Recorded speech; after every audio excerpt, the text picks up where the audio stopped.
Just going to start right off the bat. Hey guys, did y'all know that DeLorean Motor Company makes cars?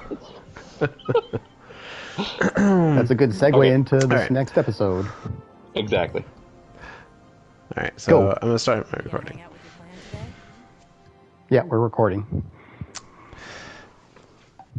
Alrighty, so we have two guests this time. So who's doing the intro? We haven't had an intro from our original producer for a while. Let's get the man, the myth, the legend, Mr. Eclipse 75. Give us an intro there. Well, is this going to be the last PlayStation chat? I believe so. Yeah. Okay. I think it is. Okay, so next week we're going to work on Discord audio, but for this week we're finishing off the second part of what we were talking about last week, or you were doing Ada 1 today, right? Yeah. So yes, this is doing part 2 of last week. of the Black Armory and Ada 1. Yeah. Okay. So welcome to the episode 11 of Myths and Stories with our hosts Mythborn and Ztorialis. Take it away.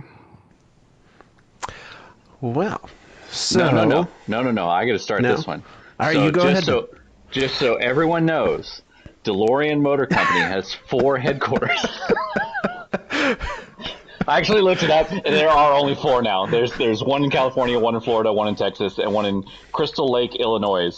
Illinois. Okay. Illinois. So it is right outside of Chicago. But yeah, they I want to say it was in 2019 they put in a request to do a short production of legal cars because they have all the parts to them. They just can't legally build them because there's so many regulations and all this other stuff that they have to go through.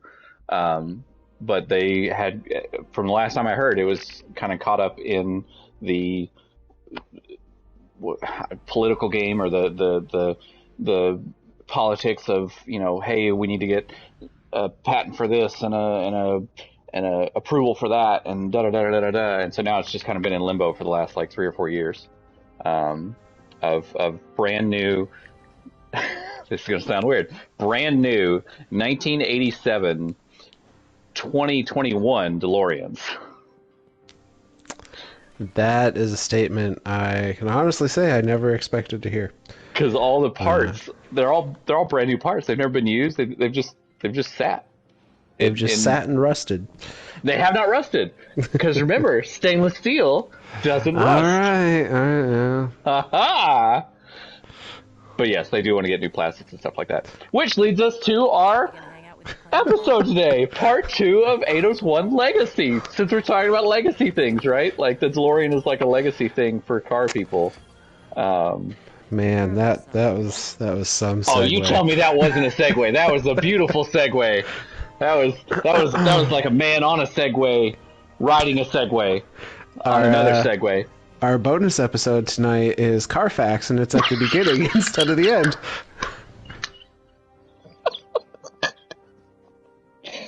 I'm an idiot. You heard it here first. Yep. So this is part 2 of Ada 1's legacy, and the kind of the history of the forges. And last week we talked a lot about. We kind of went through the storyline of the forges as just a quick recap, where the three women that founded the forges, and I kept saying Henrietta, and then I think halfway through, like at the beginning of the episode, we said it right. It was Henriette, and then like halfway through, we started mixing it up with Henrietta and Henriette, and so then even Myth was like that. Henriette. We were both just like we'd say it one way one time. Is Henriette is the I would think is the original like idealist for this thing, who teamed up with Helga Rasmussen and Yuki Saito to create the forges, or the ideal of the forges, and then it has evolved rapidly since the original conceptual ideal of it into what it became.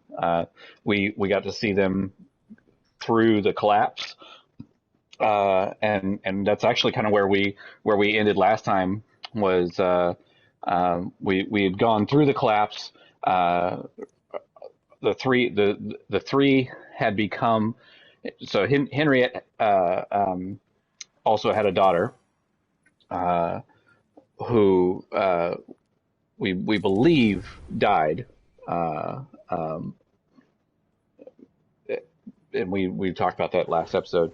And during the collapse, where the darkness was trying to get into the bunkers where they had locked themselves down at, Helga died in one of the battles, and then so it was basically they also had an Exo with them, which was just an odd thing for them because they were very much anti-Exo, except Helga had worked for Clovis Bray, and so she had brought the Exo ideas over. But there was basically the three of them was all that was left, was Yuki, Henriette, and the Exo. And as they're traveling, they come across a group of Risen, some of the first Risen, which, as we've talked about before, the original Risen were freaking ruthless. Mm-hmm. They were brutal. They were bad it's funny when we talk, every time we talk about the light and the dark and stuff like that, we always talk, I say a lot of people have always talked about the light being inherently good or the darkness being inherently bad. And in this instance, these Risen are bad. They are genuinely horrible people. They have no memory of their prior lives. They know they can't die, and they know they have special abilities that they can use to kill other things. And so they constantly go on rampages, and they are actively chasing down these three, these two people and a robot. And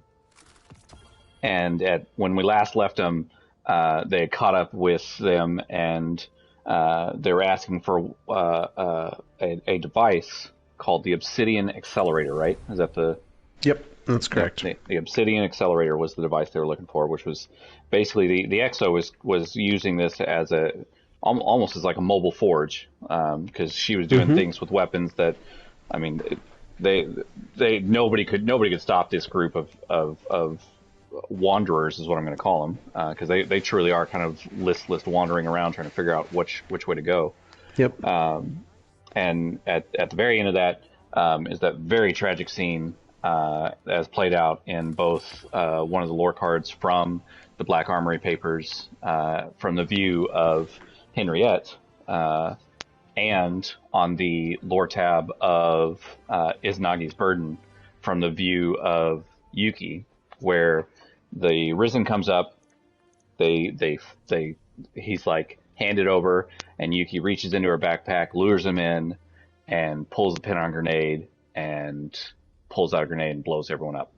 To where now it is just Henriette and the Exo. That is all that is left. Essentially, that is all that's left of the original, the entire Forges. Like there's no company, there's no people. That is it. This Exo and Henriette. Yeah, because when they survived the collapse in their bunker, those that survived in that bunker, I think they numbered them as 5, and then the Exo. And then when they were originally attacked by the Risen, the Risen killed all of them except for the Exo, Henriette, and Yuki, and then Yuki sacrificed herself to allow for Henriette and the Exo to escape.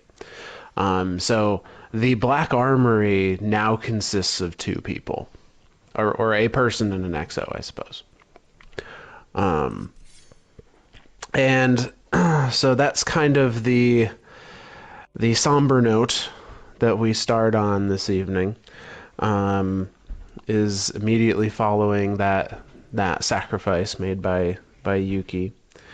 And Henriette and the Exo are able to escape, but they also know that the people that are following them have, as they describe them, drones that have the ability to bring them back. So they know that they are not safe long term.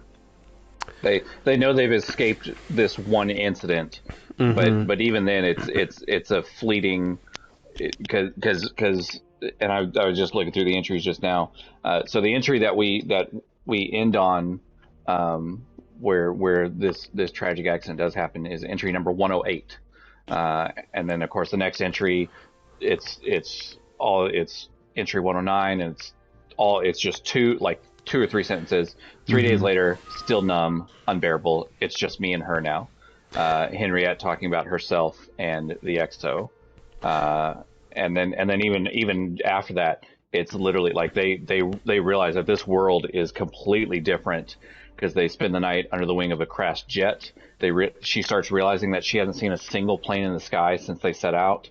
That this whole journey was for them, because right now they started off somewhere in Europe, and I personally believe like northern France, because Henriette's idea. That would make sense. Yeah. Henriette's idea was to get to an airport and get to an island, to get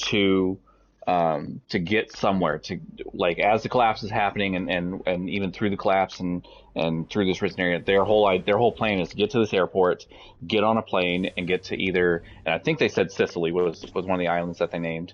I didn't note them down, but I think it was. I think it was Sicily or Corsica was one of the islands that they named, and I don't remember which one.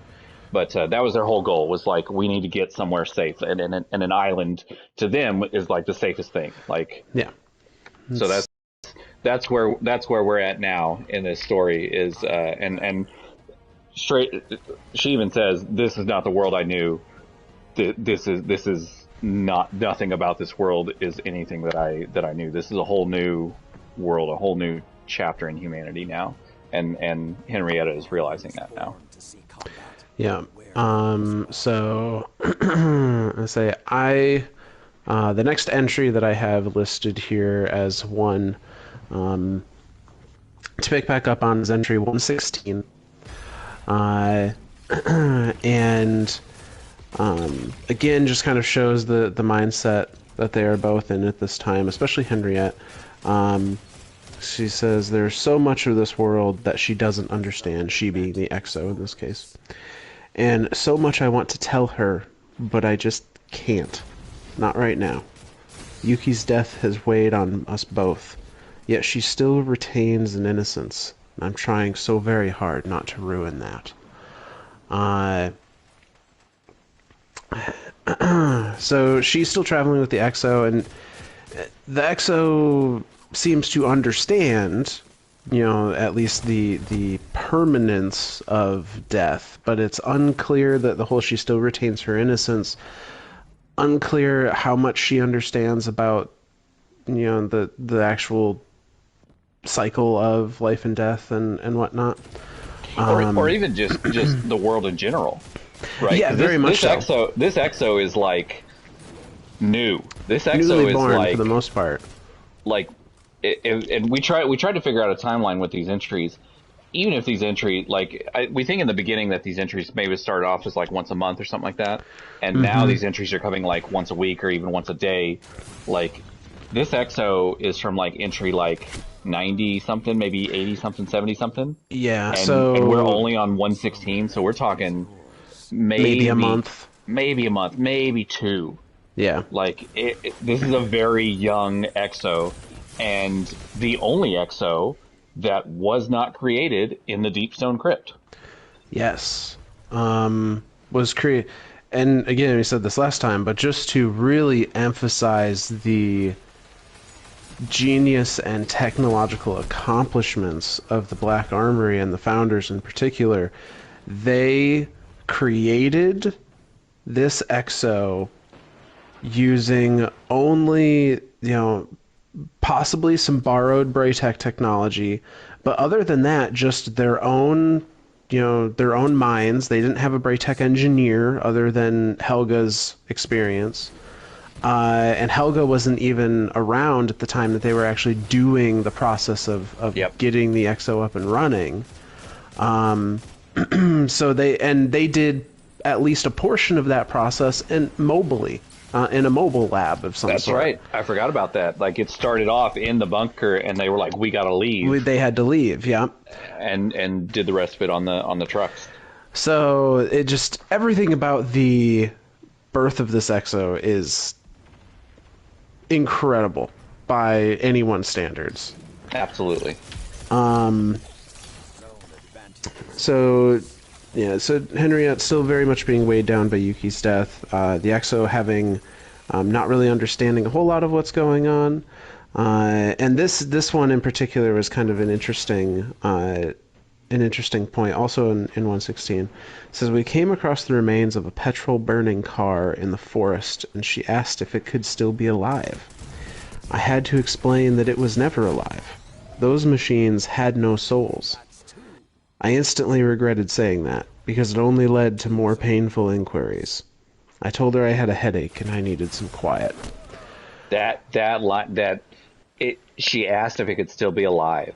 Like, that's where that innocence to me, like, she really, this exo is, for all intents and purposes, a child. Yes, absolutely. And it's a very kind of childlike logic to go, well, that thing is made out of parts that are kind of similar to me.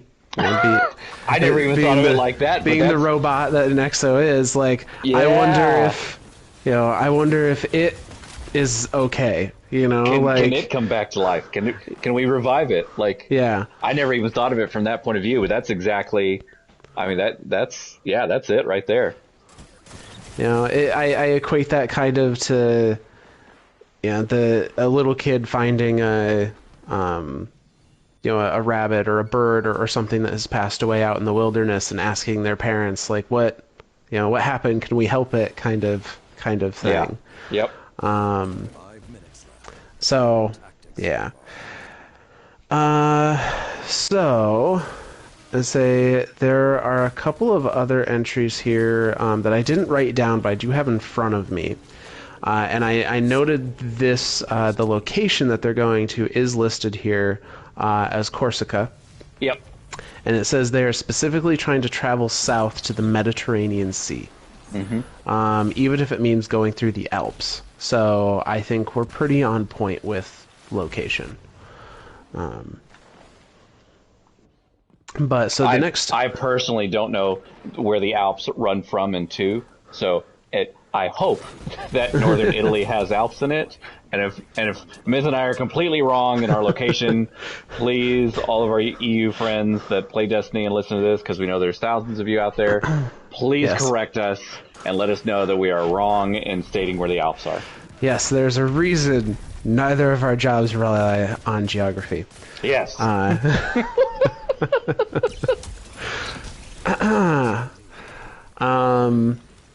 So, I say there's a couple entries here that aren't maybe directly important to advancing the story of these two, but I think are still kind of interesting little windows into what's going on and their kind of how they're processing things. So the one of them being entry 123, where they come upon an amusement park, and specifically an amusement park that Henriette is familiar with. And it's, she goes on to say, nostalgia overcame me today. We came upon an amusement park I used to love, back before all of this. But now nature had begun to lay claim to this place. Fortunately, I could still describe most of it in detail. I showed her where I liked to eat, where I rested my weary feet, and even a petting zoo where I'd appreciate the beauty of exotic animals. I started to tell her stories about when I was here with my family, but a scratch in my throat made me stop. I suppose these wounds are still bleeding. So she's coming upon, and it's another thing we have to remember, like, the collapse, the event that was the collapse, the event that ended civilization, happened maybe 60 days ago. Yeah. It's maybe a little more. But it's a very, very kind of recent apocalypse Or at least we're led to believe that. I do find it interesting. This is entry 123, and she's saying, but now nature had begun to lay claim to this place. Now, we don't know how much, like maybe just grass is starting to grow through the concrete kind of thing. Sure. But it makes it sound like maybe there's been a bit more time than what we originally thought that has happened between, this being abandoned and things being able to grow. So I have a couple of thoughts on this myself. My first thought is the site of this amusement park in my head is like the city outside Chernobyl, right? I can't remember the name of the city, and Chernobyl may be the name of the city. I don't remember. But when back in what is it 80, 88, 89, 87, when Chernobyl had its major meltdown. There's a city outside of it that's been used in several video games. One of them being one of the Call of Duties, and in that city there's a Ferris wheel and an amusement park, and it is just abandoned city. Like it is, like because of the radiation from the nuclear reactor that did go into meltdown. The whole area is just like a non-inhabitable zone. And so in my head, I think of this amusement park the same way. It's this very much apocalyptic, overrun, like stuff like that. Even if it is 60 days, like let's if we can try to pin down a timeline here. We also know that humans of the Golden Age live for a very long time, at least 300 years. Yep. We don't know the age of Henriette when she starts the foundry. We don't know how Very true. long the foundry has been up and running since the start of it to the collapse, and then through the collapse. We don't know. Even here, we're guessing it at 60 days or so. Maybe if we're really pushing it, 3 months max. Like I don't even think it's that. I think we are closer to that 60-day mark. Mm-hmm. And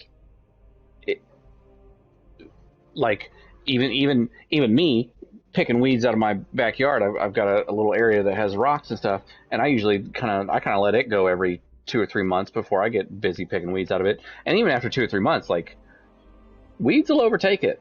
Like Oh yeah, they're nasty little buggers if you let them go for too long. So that's where I think of something like this. Like if nature doesn't necessarily have to mean like completely, like a whole tree is grown through a Ferris wheel, but the whole thing could totally be overrun with weeds and tall grass and stuff like that. So I mean, that's to think of nature overriding it. That's what I think more of, like the weeds and tall grass and stuff like that has kind of taken over. Like maybe leaves.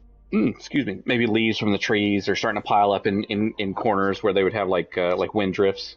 Right, because there's nobody there to rake the leaves or anything like that. So that's more what I think of when I think of like nature taking over this place. So, but the fact that most of it is still recognizable still leaves it kind of in that like very recent post-apocalyptic state is what I think of. Yes. What my mind goes to when I read that, as far as the vibe, I know maybe visually I think your reference is more on the right track. But as far as the like, I don't know if desolate is the right word, but like abandoned vibe.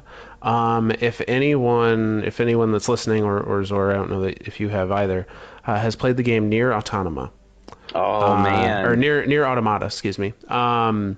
There is a kind of carnival town that's in that game that that game takes place many years after humanity has left planet Earth, and it's kind of the vibe of like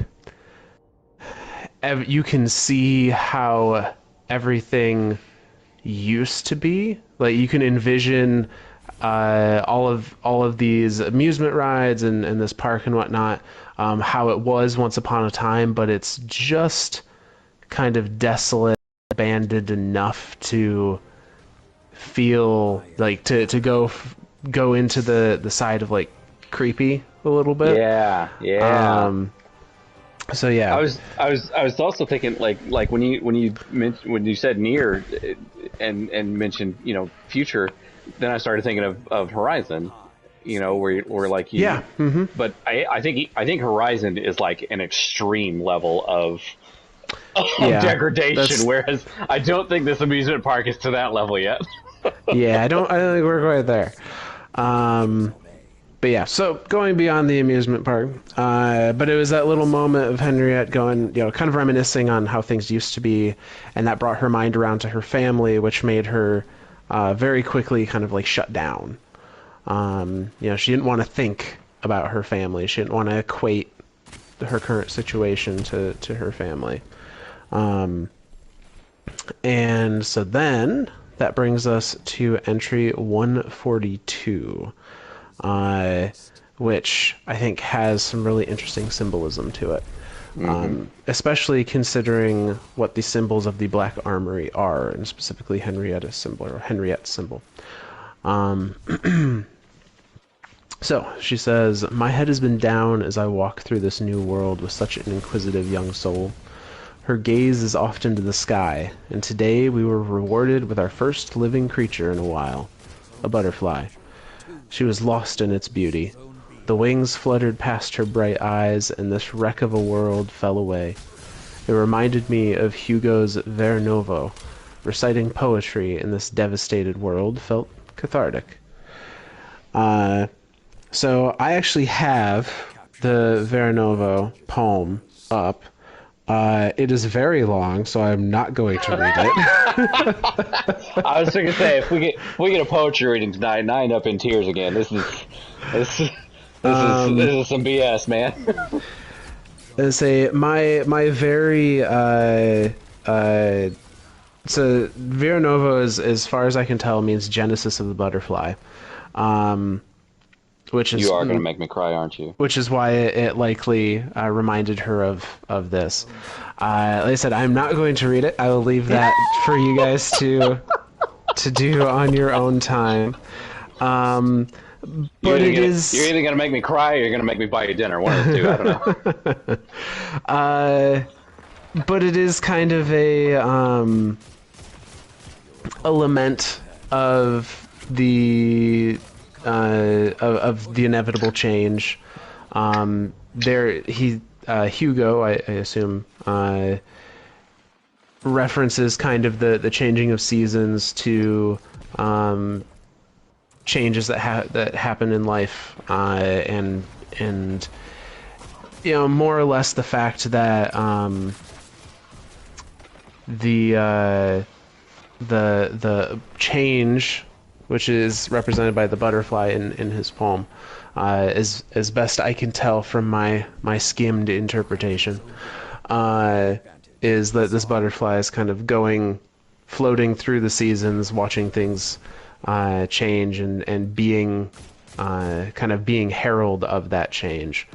And Henriette's symbol in the Black Armory is the symbol of the butterfly. So just a little bit of symbolism there, and how that in particular probably means something special to her in particular. She goes on to say, "I told her, the Exo, that she has so much in common with this beautiful winged creature. Butterflies start as so much less and make themselves something more. Perhaps if either of us had any tears, we would have cried." So again, she is equating the Exo to this butterfly, starting as something very, very simple. I don't know if weak is the right term, but vulnerable maybe. I think vulnerable is a better. Vulnerable and innocent, like those are the two terms that keep coming to mind for me. Yeah, and is expecting or hoping that she that this exo evolves to become much more. Yeah. So then that brings us to entry 143. Well, real quick before you jump to that one, this is also, again, we have no timeline as far as when this particular entry is, but I went ahead and pulled up Le Monarque the Bow, and its entry talks about how they're sitting together in the distance, or they're sitting together and stare out in the distance at the mountains.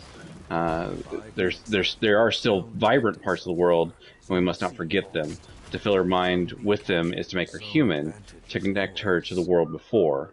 And then a nearby flutter of butterflies seeks their next batch of sustenance, knowing not what the world around them has become. She watches them. They're still new to her. A wayward butterfly from the flutter lands on her arm. She looks at it, and then to me. Le Monarque, she says. I nod and attempt to smile. I watch her. Somehow she reminds me of it. Beautiful and dangerous all at once. Sadness washes over me. I reach out and rub her back. A fleeting moment of comfort for us both, as the feel of her cold body against my hand causes me to pull away. For a moment, I forgot what she was. There's an awkward silence. I steal another glance at her, simultaneously frightened and in awe of who and what she is. A product of my own twisted ambition and desperation. The monarch flies away, unlikely to be seen again. So even as, like, to me, Henriette, I did it again. Henriette is looking at this exo and like, there's such a connection there, and we still haven't revealed it yet, but which I do wonder, especially looking at these entries as we go along. Do we want to kind of do that reveal now so we can draw some parallels and conclusions to things, or I want to hold off the suspense just a little bit longer, because it's like chef kiss savory. I gotcha. But yeah, so for Henriette, that one part there where she reaches out to rub her back, Henriette to rub the exo's back, and like, as soon, like, everything is just almost as if like the world isn't the way it is, and as soon as her hand touches the cold steel, the cold body of the exo that has no warmth, it's all machine, there's no flesh to it, it's like instantly brings her back to the present, and it like jars her. It's a jarring thing to Henriette, which then the exo, I assume the exo kind of has that oh shit feeling, like yeah. I mean, does the exo even know enough to know what was happening? Like, that's like, because this exo is so new and so innocent and so still learning everything. I mean, she thought that a car was alive. Right? Is how unprogressed she is. Like it's or not underdeveloped. Is a good word to use there. So yeah, that's it's, man. Oh, right in the field. All right. We'll keep going then. Okay. So entry 143. I thought I saw one of those small drones pass over us today. We were picking berries and watching out for more butterflies when I thought I caught a glimpse of the damned thing. I made her promise, no matter what happens, if they catch you, you must not trust them. Ever. Well, all right. I'm gonna have to put a pin in that and come back to it after we talk about some other things. Like I said, the reveal is almost there. Like you know what? We're gonna have to at this point. Well, we can make one reveal, but not another, I think. Okay, you make the reveal that you want to make. Yeah, so I think the thing that maybe everyone has guessed at this point, and if you haven't, how? Yeah. The EXO in question here that's being referred to is Ada 1. She was Project Niobe. So if you remember from the Black Armory season, the Niobe Labs challenge, Project Niobe was literally the creation of the EXO that we know as Ada 1. A mobile forge. A mobile forge.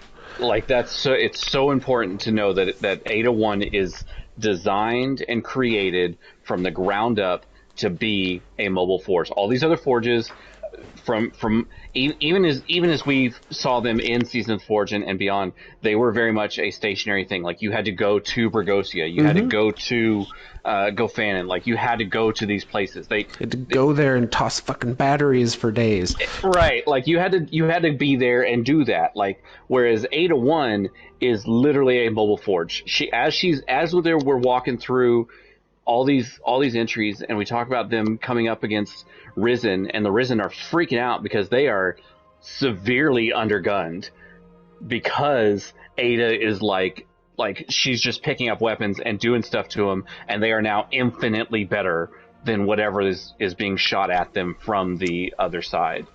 Yeah, and that's something we talked about before, but I think is important to make note of here again.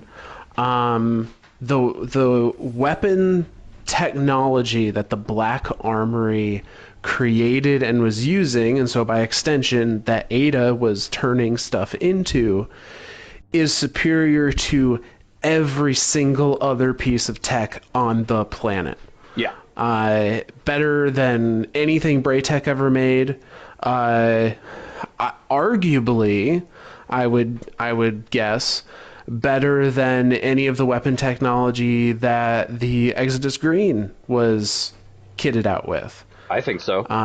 Because the Exodus Green, if we have that same conclusion of maybe humanity itself has been stripped of, and not stripped. Stripped makes it sound like it was taken away from us, but there was not really a need for weaponry. Whereas like maybe all of Clovis Bray was in charge of weaponry or stuff like that because of the Warsat program. Like everything as far as weaponry that we can think of had to deal with Clovis Bray or had to deal with some sort of Warbinder or Clovis tech. And so that's where like these Foundry weapons are something completely different. A direct, maybe not competitor, might not be the right word, but definitely in some sense a competitor to Clovis Bray's tech. And like this is what we need to keep humanity alive. This is what we need to keep humanity safe. Yeah. Clovis was at least impressed with their technology enough to want to provide resources towards their goals. Absolutely. Likely with the intention of trying to steal as much of it as he could. But that also kind of speaks to how amazing it must have been for Clovis to want it. But I think there's another important part here to take note of. So knowing now that the EXO, and that we've been talking about in the previous episode as well as here, is Ada 1, we can kind of inform ourselves a little bit about some of her personality traits as we have interacted with her through the game. Now, most notably that one just now from entry 143. No matter what happens, if they catch you, you must not trust them ever. And the very first scene from the Black Armor, there's a little cutscene that plays when the Season of the Forge started, and you got a little notice to go see Ada 1, and as soon as you get there, she's like, "Get the hell out of my space! Like, you need to leave!" Like, she straight up hates Guardians. Which, all right. I'm gonna level here a little bit. I really enjoy everything around the Black Armory. I enjoy everything about the Black Armory papers. I enjoy the weapons. I enjoy Ada 1 and her, everything that was done with her as far as the voice performance, all of it, great. However, rereading rereading through the Black Armory papers in particular, I really kind of have a problem with how they handled some of the narrative in that season surrounding her. So let's back up just a minute. And yes, this is the start to a rant. So we back up just a second. So pause storytelling, begin rant. Pause storytelling, begin rant. So if we back up just a second, the first experience Ada 1 ever had with anything close to what we now know as Guardians was them literally murdering everyone that she knew. Or everyone outside of Henriette that she knew. And trying to kill her. The second interaction is Yuki killing herself to stop them from getting to her. Yeah. So you have these two events for what is a very close to like a newly born person in some regards. And then to have the only surviving member of your crew sit you down and tell you you do not trust those things ever. You know, and this being the only person that's survived, the person that's been a mentor, the person that has like taught you about the world up to this point, saying they are bad, do not trust them. And then fast forward to the Black Armory, where yes, our first interaction with Ada is her saying, "Get the fuck out of my forge." And our second interaction with Ada is waving a magical card in her face and her going, "Oh, okay." What? Well, first off, what the hell is she doing in the last city? Literally flying around the Guardians and the giant ball. Like, what the hell? What happened between? And I think we're gonna get there. I hope we can get there. We're gonna try to get from this point of do not trust them ever to okay, maybe help them or have them do errands for you and maybe reignite the forges that are your legacy. Yeah, like, and I guess maybe that's the way that I'm going to choose to headcanon my way into making this work. If I approach this from the perspective of Ada was not trusting the Guardian, she was trusting Spider, who is the Guardian's sponsor to go see her in the first place, and then sees the opportunity to use Guardians as a tool to continue the work of the Black Armory. We're really trying to stretch this out and make it work.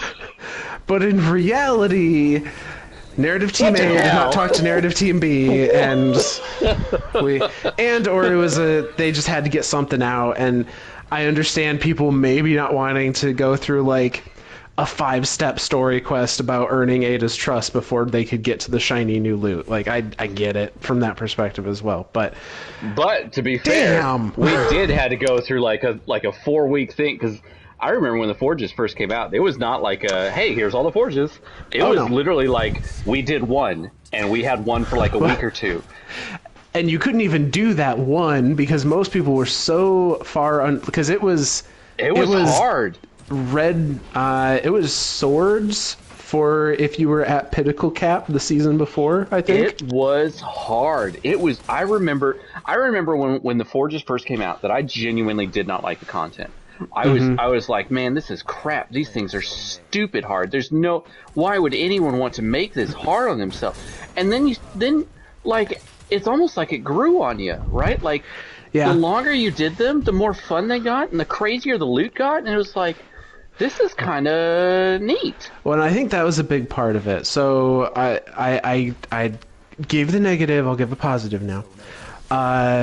The loot, the guns especially from the Black Armory and everything surrounding the Black Armory season, including the raid that we got in the last city, which I keep wanting to say Scourge of the Past, but I know that No, that's it. Scourge of the Past. All right, That's it. I keep flip flopping Scourge and Wrath of the Machine because they're just one and the so same to similar. me in some ways. They're so similar, and we know that Bungie is going to start bringing more raids forward from D1. I do hope that Wrath does make it into D2 because unfortunately, Wrath was one of those ones that I only ever got to watch it happen. Wrath was so fun. I have only done the very first encounter. You know, where you pick the balls up and you take them to the thing and you charge the thing and then it takes the shield down from the guy and you start shooting the guy. Mm-hmm. I have only ever done that encounter. I've never done anything past that. Like I've done kind of the jumping puzzle that's in between the walls, right? And then the little secret chest in there. Never done anything past that. So I'm truly hoping that Wrath comes over and we get to experience it in D2. I really expect it will. So veering, all right. Rant over, small bonus episode, then we're back on track. Yay! so bonus episode number 2. Little like, predicting of the future here. So maybe a teaser because we'll eventually make an episode out of everything. Rasputin knows about Hive Guardians. Rasputin is the one that directly controlled Siva. Hold the hell up. Hold the hell up. You just dropped a bomb and just walked away from it, just like, hey, Rasputin knows about Hive Guardians. And then, like, you can't just... So, all right. I anticipated this. That's why this is a bonus episode. Derail again! I'm gonna kick this train over. Rasputin knew about the possibility of Hive Guardians since the Warmind expansion. Why, where, and how?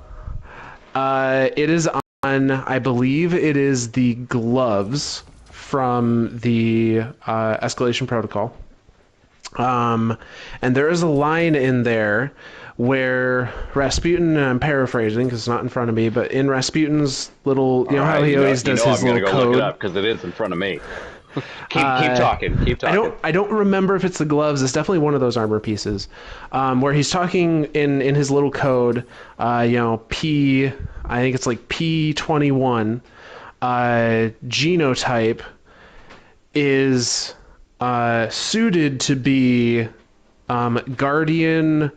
And I forget what the word is because it's not in English. Guardian something. Essentially, what that translates to is P21, or whatever that number was, in other text, seems to refer to the Hive. That's how Rasputin refers to the race of the Hive. That's the designator he's given them. You're lucky because in game I can't pull up there is no lore tab for the Yuga. There's no lore tab for him. Stuff. Oh, okay. It's on the break suit. Let me see if I can find this here. We're gonna hunt this down because you cannot just drop a bomb like that and just walk away. That's not how that shit works. I thought everyone was up to date on this. Clearly.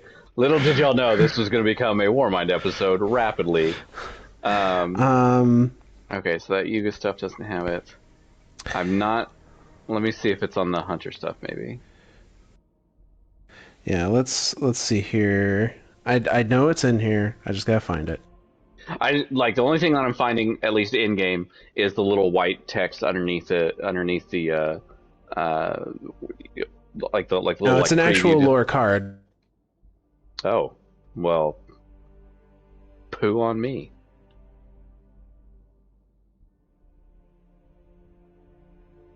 Let me see if it's under Titans. Of course, the Lord knows I wouldn't have anything there.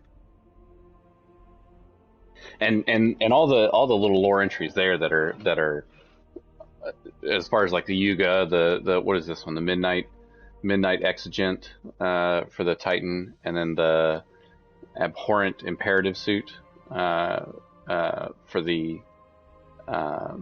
Hunter.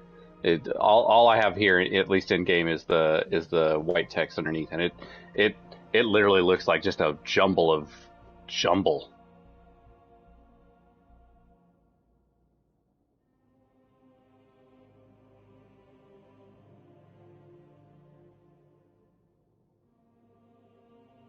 Did we lose you, Miss?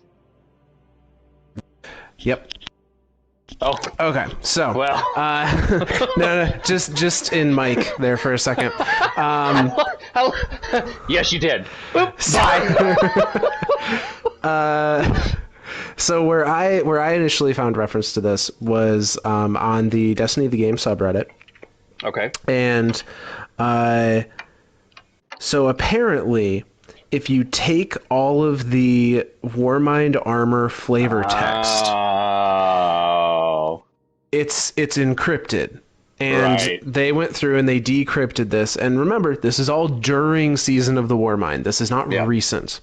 They decrypted this, and what it decrypts into is because now here's something very important about Season of the Warmind, and this is kind of I don't know. I'm just gonna throw all the information out there. Season of the Warmind was created by Vicarious Visions, right? Correct. Yes. And they have we know that Bungie has a knack for puzzles. Vicarious Visions takes those puzzles and cranks them up to 11. Because one of their puzzles was to find a real-life javelin. A full-size, like we're talking a 7-foot-tall real javelin in our world, in the middle of Central Park type thing, in a geocache from clues that we got in-game.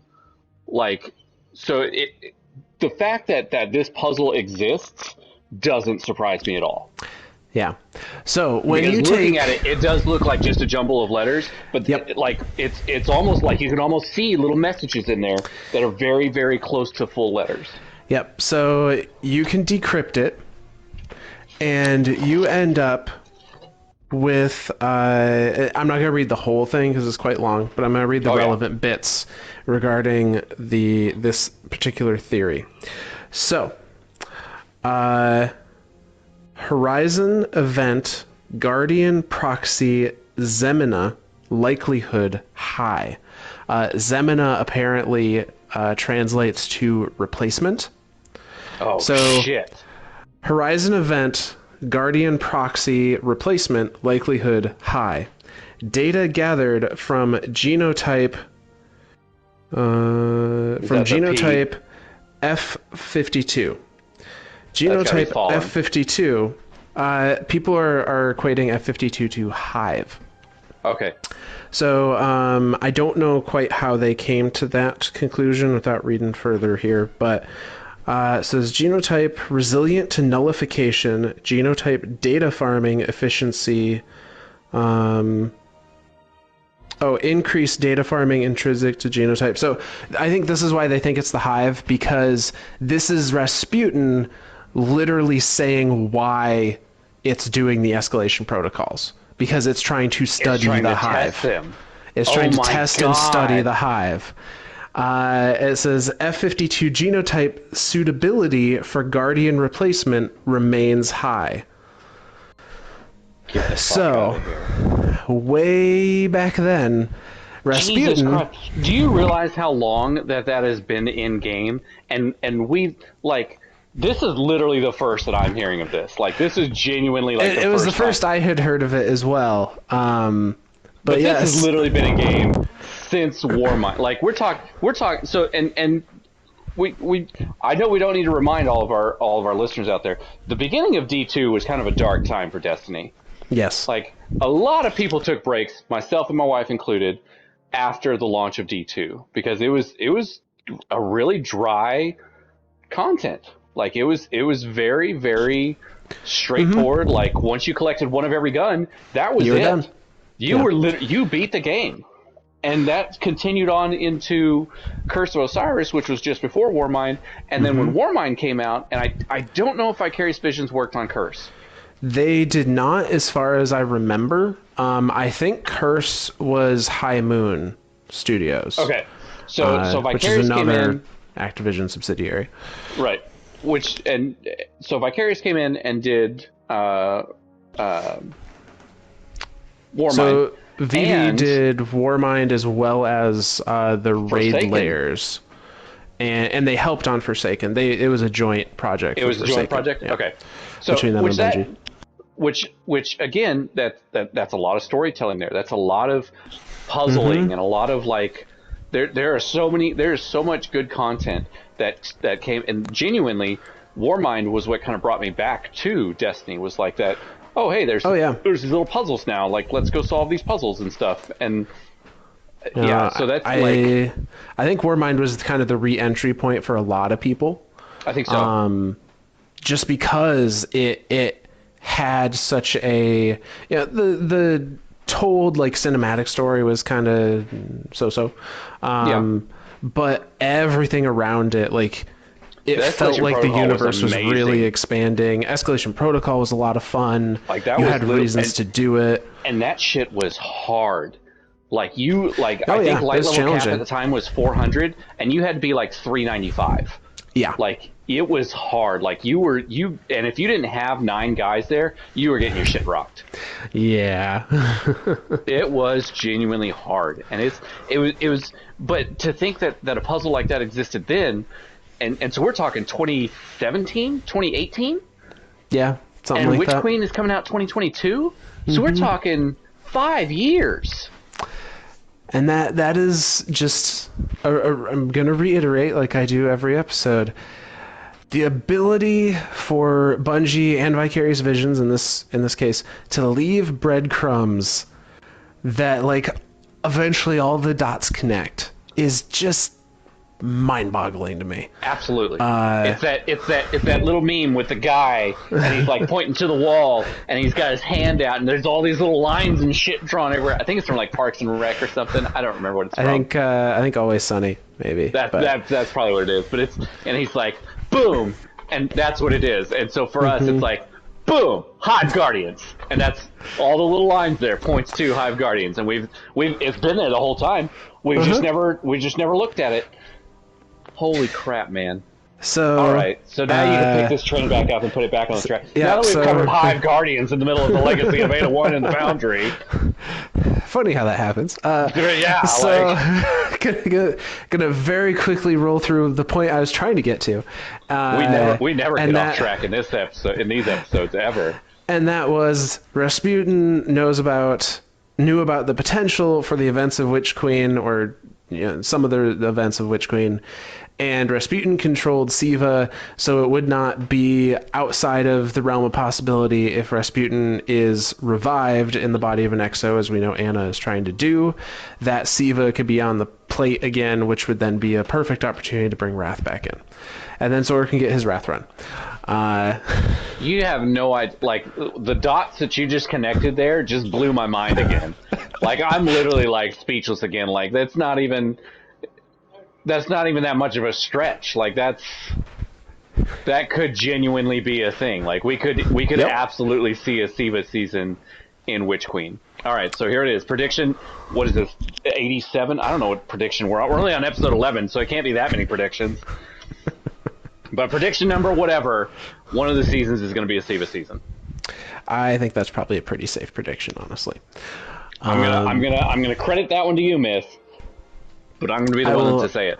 I will take that credit and let you announce it to the masses. So now to get back on this train, I don't even remember where the hell we derailed at. That's how far off we just jumped off this track and just like, yeah, free fall. Fuck, man. All right. So that just gives us more things to talk about later.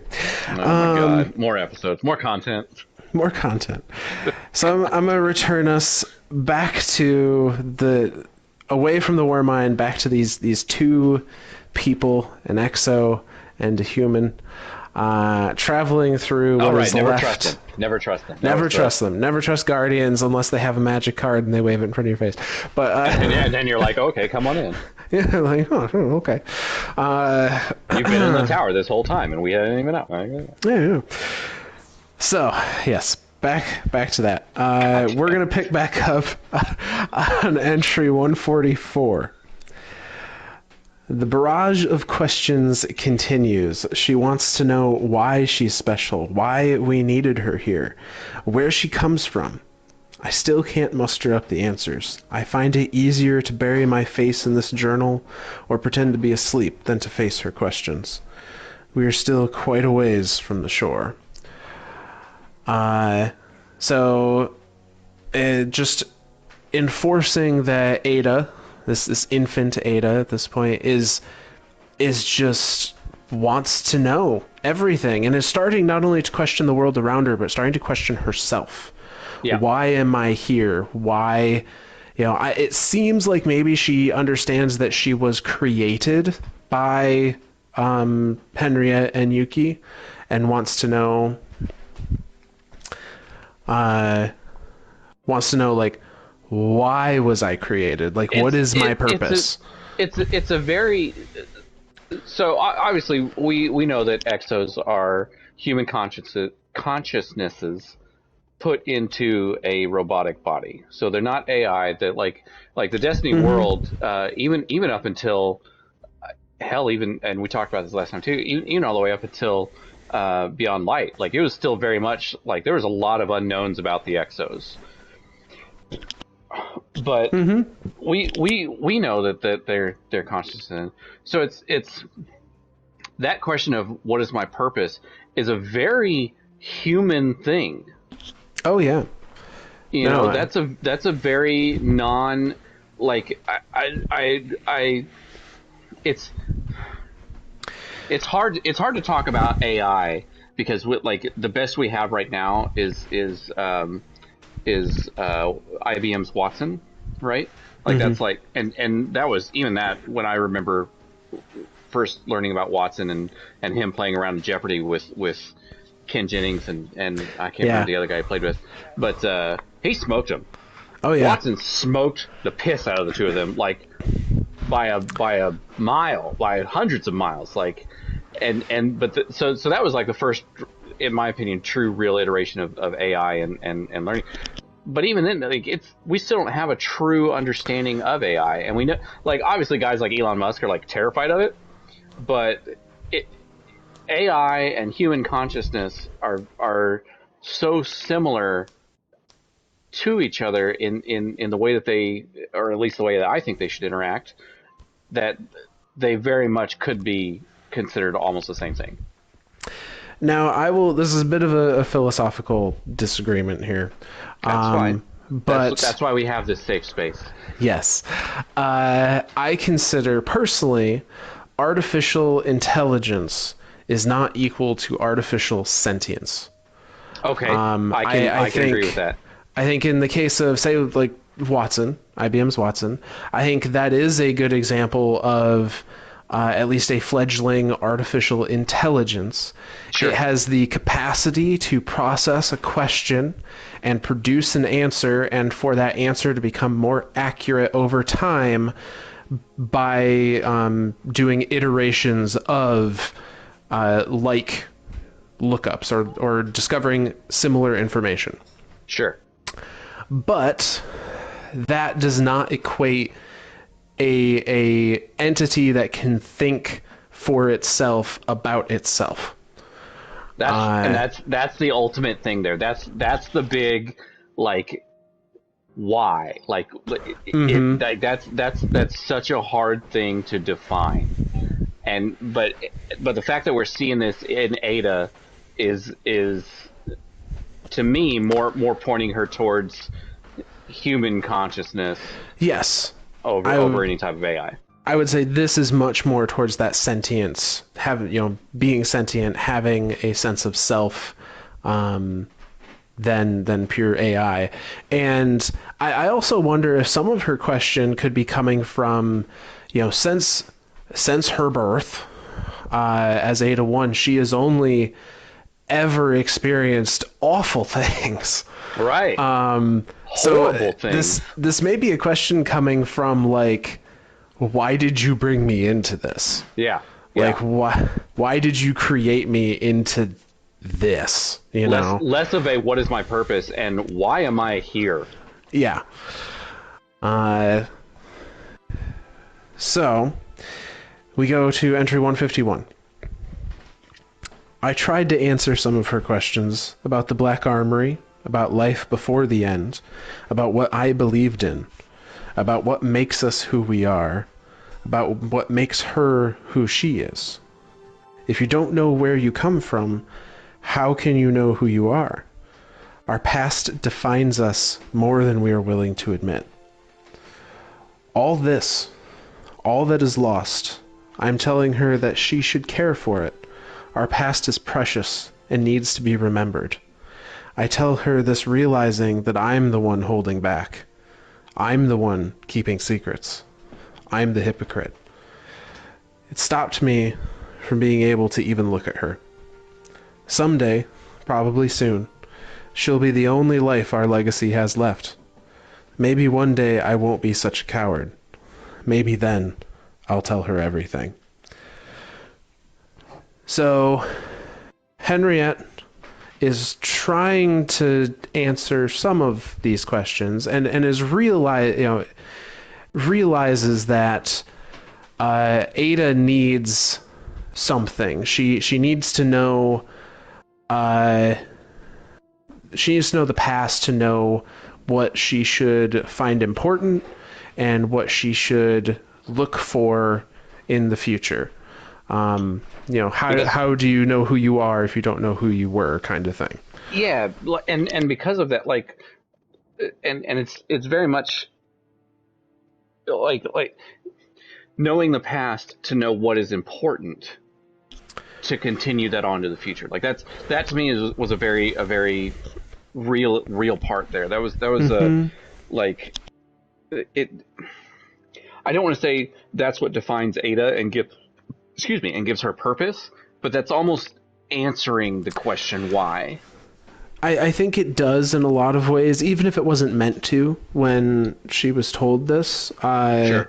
And Henriette, kind of, in my opinion, kind of selfishly, lays the job of protector of the past and the legacy that was the Black Armory on the shoulders of Ada at, for lack of a better term, a very impressionable age, very impressionable point of her psyche development.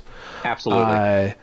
And is kind of instilled in her this responsibility of, you are the one to carry the mantle of the Black Armory into the future, and this is what we wanted that future to look like. Yeah, absolutely. Which, again, just throws some salt on the wound of, like, here's a fancy card. I don't know where the hell Spider got this. I'm curious if Spider just found this card and just wanted to play head games with us. Like, well, if I recall correctly, I believe the quest mentions that she is the black market. She is Spider's black weapons market. I can see that. I can absolutely see that. Because she did not have the capacity to do anything that the Black Armory wanted to do because all the forges were shut down until we came along. That's right. So she was just surviving by repairing and peddling, the weaponry that Spider sent to her, and then he would resell or do whatever he does with. Well, and there's an important thing in all of this too that we're going to touch on that comes later. So yes, absolutely yes. So I could see Spider. I could see it going both ways. I could see Spider just coming up with this note just to fuck with us and to fuck with Ada. Like I would not put it past Spider to do something like that. Like, I would not either. Yeah. He is genuinely like, I don't want to say like true gangster. Like he's definitely true mobster. Oh, he's a mob boss, 100%. Absolutely, 100% mob boss. And so for him to create these little mind games just to screw with people is not underneath him. I could also see it going the other way of Ada finally getting to a point to where she's like, hey, I'm starting to run out of supplies and materials and genuine computing power. Like I'm reaching the end of my resources here. I need to reconnect with these forges. I need to reconnect with the Black Armory itself. I know that's where I come from. I need to reconnect with it. And by having these forges online, that's going to help me. That will help me, A, produce more weaponry for Spider to keep, for her to keep herself going, right? Like, because the only reason, so, and these are kind of conclusions that we're drawing right now. The only reason for her to be part of a black market is to get some sort of benefit from it, right? Like, typically, person A doesn't just go off and sell shit in a black market just for the fun of it, unless they're a psychopath. But maybe they do. I don't know. I'm not real privy on the black market of today. So I would think that to take part in something like that, you are doing it for some sort of benefit for yourself. So my take on it, because generally speaking, if you're working in a black market of some sort, the benefit, at least if we draw parallels to any kind of current day black market, quote unquote, the benefit is almost always monetary. Right. And maybe it's the same in this case. Maybe it was a case where it wasn't necessarily she's running out of resources. Maybe it was a Spider was stringing her along with, oh, I know where some old forge tech is. If you do so many things for me, then I'll loop you in on it. Or maybe it was purely just he was sending her materials and she was going to try and reactivate a forge on her own at some point. You might be onto something there. I genuinely enjoyed that idea. I'm going to entertain that idea because that honestly makes the most sense, because it's either money or information, right? Yeah. Money or knowledge. Those are typically the big driving forces for being in there. And Spider, being the squirmy little shit that he is, would do something like that. He would have information, absolutely. And he'd be able to say, hey, I've got this thing that I know that I'll share with you if you provide me guns so I can sell them and make a profit, and then just never come along. So that could absolutely be something from Ada herself saying, hey, he has this information and he's not sharing, come see me. Yeah, because we know at this point she does not have a relationship with Spider anymore, a business relationship or anything. Like, she is kind of funded by the Vanguard at the current point in Destiny's timeline.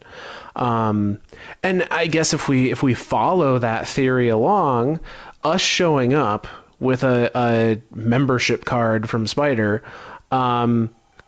it could also explain some of her, her willingness to hear us out, because maybe in her eyes, this is Spider finally paying out. Like, this is Spider finally giving what he promised, and it's in a package that she doesn't really want to deal with, but this is the one chance kind of thing. And I like that idea too, coming from Spider that way, because that's the way Spider would do it, because he's a squirmy little shit. And he's like, I've got your information right here. Here's your guardian. And Ada's just like, God damn it. Like, really? Like, that's the one thing you could choose in all of this that would piss me off and make me genuinely question doing it. Oh my God. Why do you come up with literally the best ideas in theory? You come up with every episode, and I say this every time, you come up with some of the greatest ideas ever of why things are the way they are. Like, I question the piss out of everything. Like, why is this? Why is that? And I try to come up with ideas and stuff like that. But you get these data points and you follow them through from not just a storytelling perspective, but even like a personality perspective. Like, what would the person Spider do? Like, what would his personality do to get us to go to Ada? What would Ada do in her personality of rejecting us or not wanting to have anything to do with us? Like that. I love your mind. It works pretty well for me most days.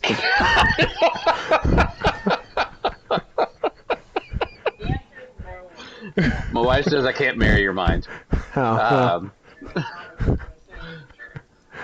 Margie thinks there's going to be a lot more than marry. But yes. Let me go ahead and dig myself out of this hole right now with a segue. So 151 was all about basically giving Ada reason to go on, like Yep. why she's here. And at 157, the next entry is kind of like a heartbreaking thing. Yeah. So 157. We've arrived at the shoreline. There's a small organized camp here. Unfortunately, all that floats, and some things that don't, have already set to sea. There will be no boating away from Europe. Corsica is off the list for now. So just kind of confirming that other people have had this idea. And for better or worse, we're able to get there before them, and there is no way to the island currently. Yep. 158, immediately after. I've had an anxiety attack. A woman with a drone has shown up at camp. She seems to be law and order here. She made a point of being impressed with our charged black armory weapons. Does she have good taste? Or does she know more than she lets on? We can't take the risk. We have to leave soon. So there's a Risen that is not immediately awful, at least, who is kind of taken over as the sheriff of this little camp, but does recognize black armory weaponry. So I have a couple of questions here. Obviously, we don't have a name for this camp, and we don't have a name for the Risen that's here. Could this have been an Iron Lord? I don't know if the Iron Lords had established under that name at this point. Okay. We don't know like when they started calling themselves that. I know that the earliest record I can think of Iron Lords was the Drifter, when he was first resurrected. The town that he kind of pretended to be human in for a while, or pretended to be mortal in for a while, had an interaction with Iron Lords. But I don't know. I got the sense that was far enough after the collapse that the remnants of humanity had created little towns here and there. Okay, so less so of I a think this after is the remnants this. of a town, and more of a this is a newly created settlement type thing. Like that, we basically everyone has abandoned everything around them and is huddled in their little masses together to try to stop from dying. Yep. I read this encampment they've come up across is exactly that, like a refugee camp of people that have just made whatever shelter they can out of whatever they happen to have or could find. And probably for the exact same reason why Henriette and Ada were traveling there. They wanted to get to the shore. They wanted to get to an island to get away from everything, because like they were saying in the last entry, everything is gone. There is nothing left here. Like it is very much like people have come here thinking they could get across, and have gotten here, had the realization of, well, they've already done that. That was probably the first thing to go day one. So I guess we're just going to stay here. Like there's no reason going back. Might as well stay here. We've already made the journey here. We have everything we own on us. Like, might as well. Well, and from a strategic point of view, from a survival point of view, it makes a certain amount of sense. Granted, it's not freshwater, Sure. but you can still fish. It's still water that can be boiled to then produce fresh water. Like there are necessities that you couldn't necessarily find elsewhere on the shoreline. Sure. So it probably makes a lot of sense for those people to stay there. And maybe they're hoping that a boat or something will happen to come by that they can hop on as well. But not to make a horrible joke here, but I hope it's not a cruise liner with a drunk captain, because it's near Italy. Is that too soon? Is that too soon?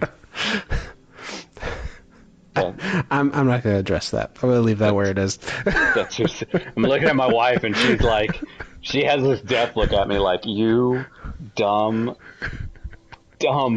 person. Yeah. And now Eclipse's stream is demonetized.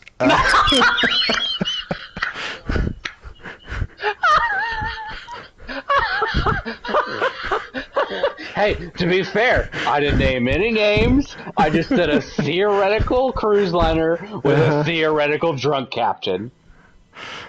I mean, All I'm saying. Stranger things have happened in the Dark Age. This is true. Stranger things have happened in the current age. Or maybe the same things have happened true as well. But as far as like this Risen, like we have no idea who this is. Like we don't. Nope. We have no name. We have nothing to identify her by. Just that is a female Risen who happens to know of Black Armory weaponry. Now we do know that Black Armory weaponry was distributed quite broadly. Everyone. So it's very possible that being a Risen, she would not know the history of Black Armory weaponry, but very possible she's just come across it before in the field and, realized that, oh, this stuff does a lot better than this random Kvostov. Hey, so my 1330 Kvostov will do some damage to you. No, it's interesting that they made a note here that they say she was impressed with our charged Black Armory weapons. Yes. Versus a non-charged. So if we can take that in kind of a literal sense, and we go look at the weapons of the Black Armory, I'm just going to go to the first one that I can think of, which is Spiteful Fang, of course. There is an extra slot that you could apply radiance to, which would cause the weapon to have this like shimmer about it. And who gave us that radiance? Exactly, Miss Ada 1. Mm-hmm. So that's it's very much like that.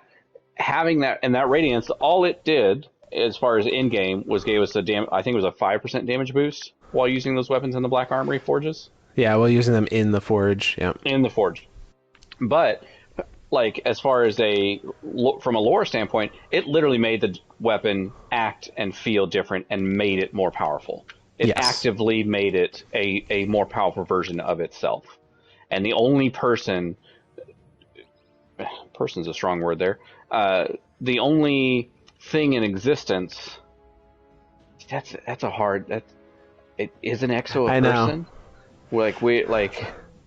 Let's not get too philosophical because we've already gone off track before. We've already philosophical. It's not other stuff, but no. The only thing in existence at this point in time is this exo Ada, who can make them do that. Like she's the only thing in the world, the universe, that can make these weapons do what they do.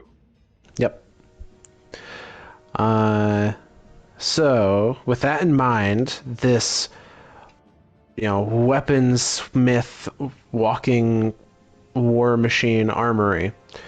In 159, it says, today, some young children and their parents asked if Ada, and they do name her in this card, asked if Ada wouldn't mind holding their hands and talking to them. Apparently, this is their first encounter with an exo. She takes to them with ease, makes them feel comfortable like it's nothing. Her innocence shines. She has such a good heart. She enjoys playing with the children. She's quite good at hide and seek, a skill I'm more than happy to let her hone. The children love her playfulness. There are other exos in this camp, and the three of them have become fast friends. Seeing her experience others makes me realize that she deserves to be free of me, but I can't resolve to let her go. So it's very bittersweet. It is. This scene is just. We have this moment of peace, this moment of levity. She's playing with children who are very close in age as far as probably how they think to where she is now. Oh, sure, as far as like maturity. Right. Yep. So she's found people that have probably very similar thought processes on things, and she has found other exos, other people that look like her and are made up of machinery like her, because she has not met any other exos up till this point. This is our first interaction. So it's probably very very comforting. relieving, very comforting, to be in this camp right now for Ada. And Henriette sees this and understands that, like, this is good for her. If she could be free of me, if she didn't have to worry about me and all the baggage that comes with our relationship, then she might be happier, but I can't just let go. Yeah. For better or worse, Henriette just can't let her go. But that piece is very short-lived. Very short-lived. Comes to a very sudden stop. So entry 170. Last night, the peace of the refugee camp abruptly ended. Thunder and lightning reverberated in our ears. The people with drones fought a battle in the camp against other people with drones. She and I took this opportunity to escape by following the shoreline for a few miles. I know why they're here. I recognized one of them. The man from before. The one with the red drone. The one who killed Yuki. So, her worst, this is her worst nightmare coming true. Absolutely. This Risen with this red drone that's been after Ada and her abilities through the Obsidian Accelerator has been seen these abilities in action, has fought against these abilities in action multiple times, has died multiple times to these abilities, has now found them. Yep, has found them and is fighting to get to them. And I find it interesting here. Not gonna diverge, so I'm just gonna put this out there and not go too far into it. I find it interesting here and in other places we hear stories of Risen fighting other Risen. Right. Did they understand that you needed to take out each other's ghost to truly, like, defeat the other party, or is it just you kill them and then the ghosts stayed dematerialized until the bad guys went away and then they rezzed their guardians, or rezzed their Risen? There's so much unknown in that. Like, there's genuinely a lot of unknown in that, because we don't, like, obviously the ghosts we have of today that are ghosts that we interact with and the Vanguard and all that, like, those ghosts have very much this driven purpose. Like, hey, you're here to help the traveler. We're here to help humanity. We're here to help the last city. Whereas in this time, we don't know right. We don't know what the ghosts thought. We don't know how the ghosts interacted with people. We don't know how the people felt about their ghosts. Like when Osiris lost Sagira, it was a huge sadness. blow. There is a loss of everything, and we've seen this as a physical manifestation for when Gaul trapped the traveler, and our ghosts kind of just fell to the ground lifeless, and we literally limped over. And again, when Zavala's ghost was put out of commission for a few moments, and the light was suppressed to him, he physically felt like it's very much a very, very, very close bond in our current day of and our current interaction with ghosts. Whereas back then, I say back then as if I was like a year ago. Anyway, but in the time of the Risen, we don't know how that interaction happens. I mean, the fact that these ghosts, I don't want to say are allowing, but the fact that these ghosts are allowing these things that they have risen to just fight each other and just say, screw it. Like, why? How does one ghost not know that the other ghost is a ghost, and both of them don't know each other's abilities? You know what I mean? Like, why would they not know that each other could just res the other guy and just tell their person like, hey, you can't kill them. Their ghost is just going to res them. You're the same person. So here's a fun thought. Oh shit! You see, you're going to do it again. The ghosts at this point in time, being very close after the confrontation between the Traveler and the Darkness, the ghosts are essentially newborn as well. Oh, damn it. We've always had the assumption that the ghosts have known their purpose, have known like what the Traveler wants of them since their creation. Maybe they were just as clueless as the Guardians. Maybe we created what their purpose was. Right. Maybe just by nature of years and years and years of rhetoric and, worship of the Traveler and whatnot, they decided that that's what they were supposed to do. God damn it, Myth. But newborn ghosts, if this theory holds true, newborn ghosts wouldn't know any better than anyone else. Would you mind making an exo that is very similar to yourself and just downloading your consciousness into it and just let me borrow that for an undisclosed amount of time? Can that just... You figure out how to do that, and I will consider before saying no. Oh, okay. Cool. Good. Good. At least it's not a direct no. You really do come up with like the greatest theories on this. Like I've never even thought of it as like a newborn ghost is like a newborn exo. But I mean, reading through these entries, we're truly seeing that. Like we're seeing that ghosts are just as clueless as I don't want to say clueless, just as immature, undeveloped, underdeveloped. There you go. There's a word. As Ada, and because they're all so very new, they're still trying to figure out their purposes. I get like, and again, purposes is not really what it is.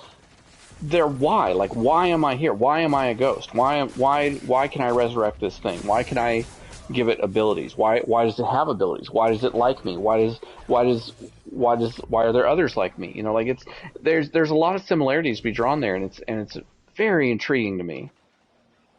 Yeah, I think it all comes down to we don't know for sure how the ghosts get their mission, and we don't know how ghosts decide who they pick.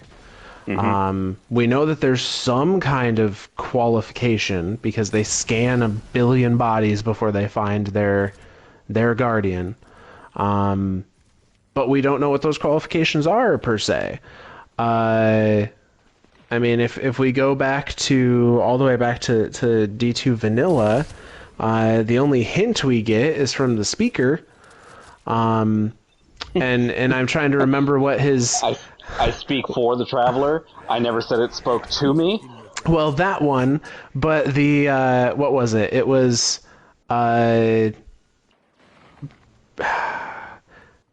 bravery inspires devotion. Devotion leads to sacrifice. Sacrifice leads to death. So go ahead and feel free to kill yourself. Yeah. That really, really dark line. Like probably the whole time of Destiny 1, there's nothing this dark in the game. And that is like, to have that right out of the gate for D2, like that was definitely Bungie saying, we want to take this a little darker. Is that okay, everyone? Like, I want Snarky Speaker back. I do. Snarky Speaker back. So do. Go feel free to kill yourself. Like that is dark, but at the same time, like, good on you, man. Like, fuck the bad guy. Like, but he's an asshole, and he's an asshole, and I'd say he's an asshole. Oh yeah. But if we take the first bit of that to be rooted in truth, or at least truth of the rhetoric of the Traveler, bravery inspires devotion, devotion leads to sacrifice. Maybe that is the requirements. Maybe you just had to have been had a brave personality, and that brave personality led to devotion towards something other than yourself, and that devotion is what led you to, your untimely death before being resurrected. Like Uldren. Like Uldren. We've talked about this before, but the fact that every single Guardian is driven. They have something inside them that follows them through to resurrection, that drives them forward. Everything about them is this. I am just.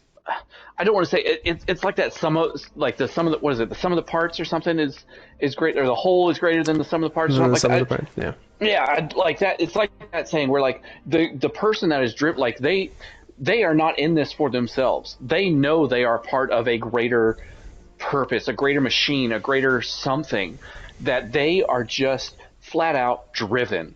And so then the ghost finds them and says, okay, you seem to be driven enough. Maybe you're driven enough to help my purpose.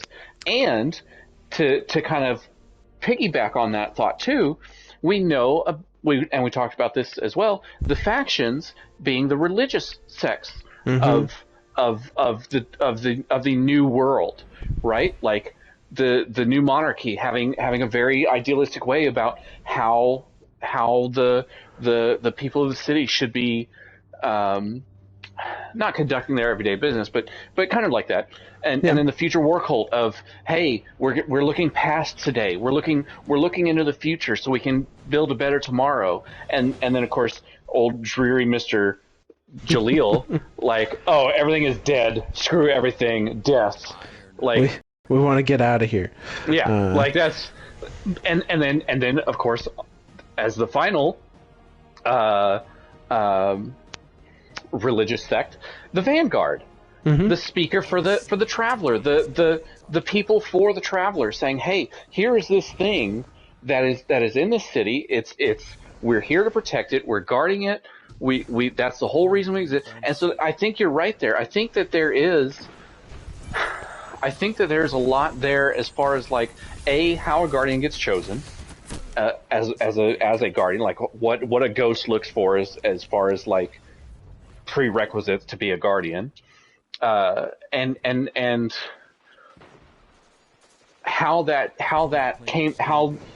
idea came about has just evolved since the ghosts have been released. And now it's just become a less of a known and more of a evolved theory, I guess is a. So if we operate under the idea that maybe ghosts at first didn't have anything other than these requirements, that's a good thought. Assuming those requirements are true, right? And that was the only guidance they had to pick who was going to be their guardian, then those requirements do not necessarily need to apply to a good person. I was fixed to say, if you think about it, and this is kind of a bit of a stretch, someone who is, there's no easy way to put this, a psychopath is a very highly driven person. If a psychopath were to be brought back as a guardian, they would look a lot like a warlord. They would look a lot like a warlord. Like, they would be very barbaric. They would want to kill everything around, but they have the prerequisites. They are driven. They inherently think of themselves as being, better than the sum of the parts type thing. Like it's. So that is a very, very, very interesting point to make there. So I would not be surprised if we're operating under the assumption all this is this theory is true. I would not be surprised if the reason why a lot of the initial Risen were the way they were is because they fit those requirements, but there was no context around those requirements until ghosts and people had been around long enough to decide what that context was. Likely through the speaker, who is purely a religious role, essentially. So yeah, So that's, now this is purely me. This is just me being a little philosophical here. Opponent claimed Zone A. And this is not to be taken in any bad way or good way or any way at all. This is just me being a little philosophical here. Religion, as we know it today, can be very dividing.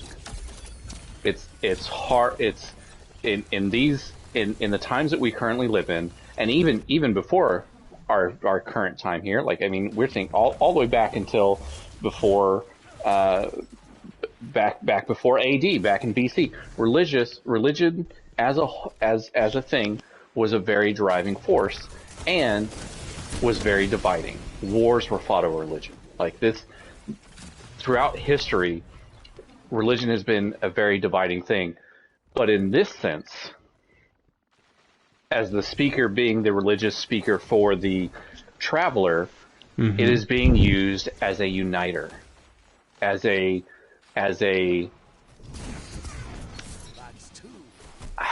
what I don't know. There's a word. Uniter is the best I can come up with, but like to bring everyone together, to have a central purpose in life of, hey, there is no reason we're all essentially immortal gods now.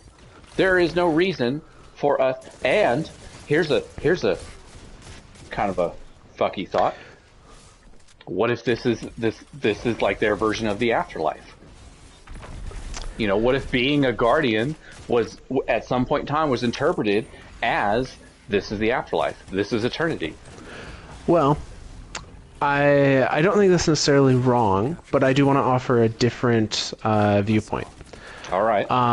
So we know, based on earlier in the Black Armory papers in last episode, we know that there were, during the Golden Age, religions built around the Traveler. Right.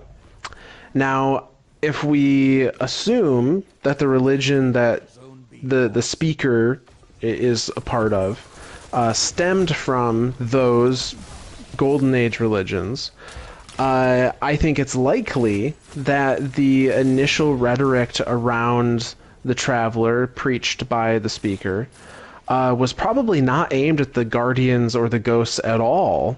At least initially, it was aimed at all of humanity, the general people of come gather under our protector. Yeah.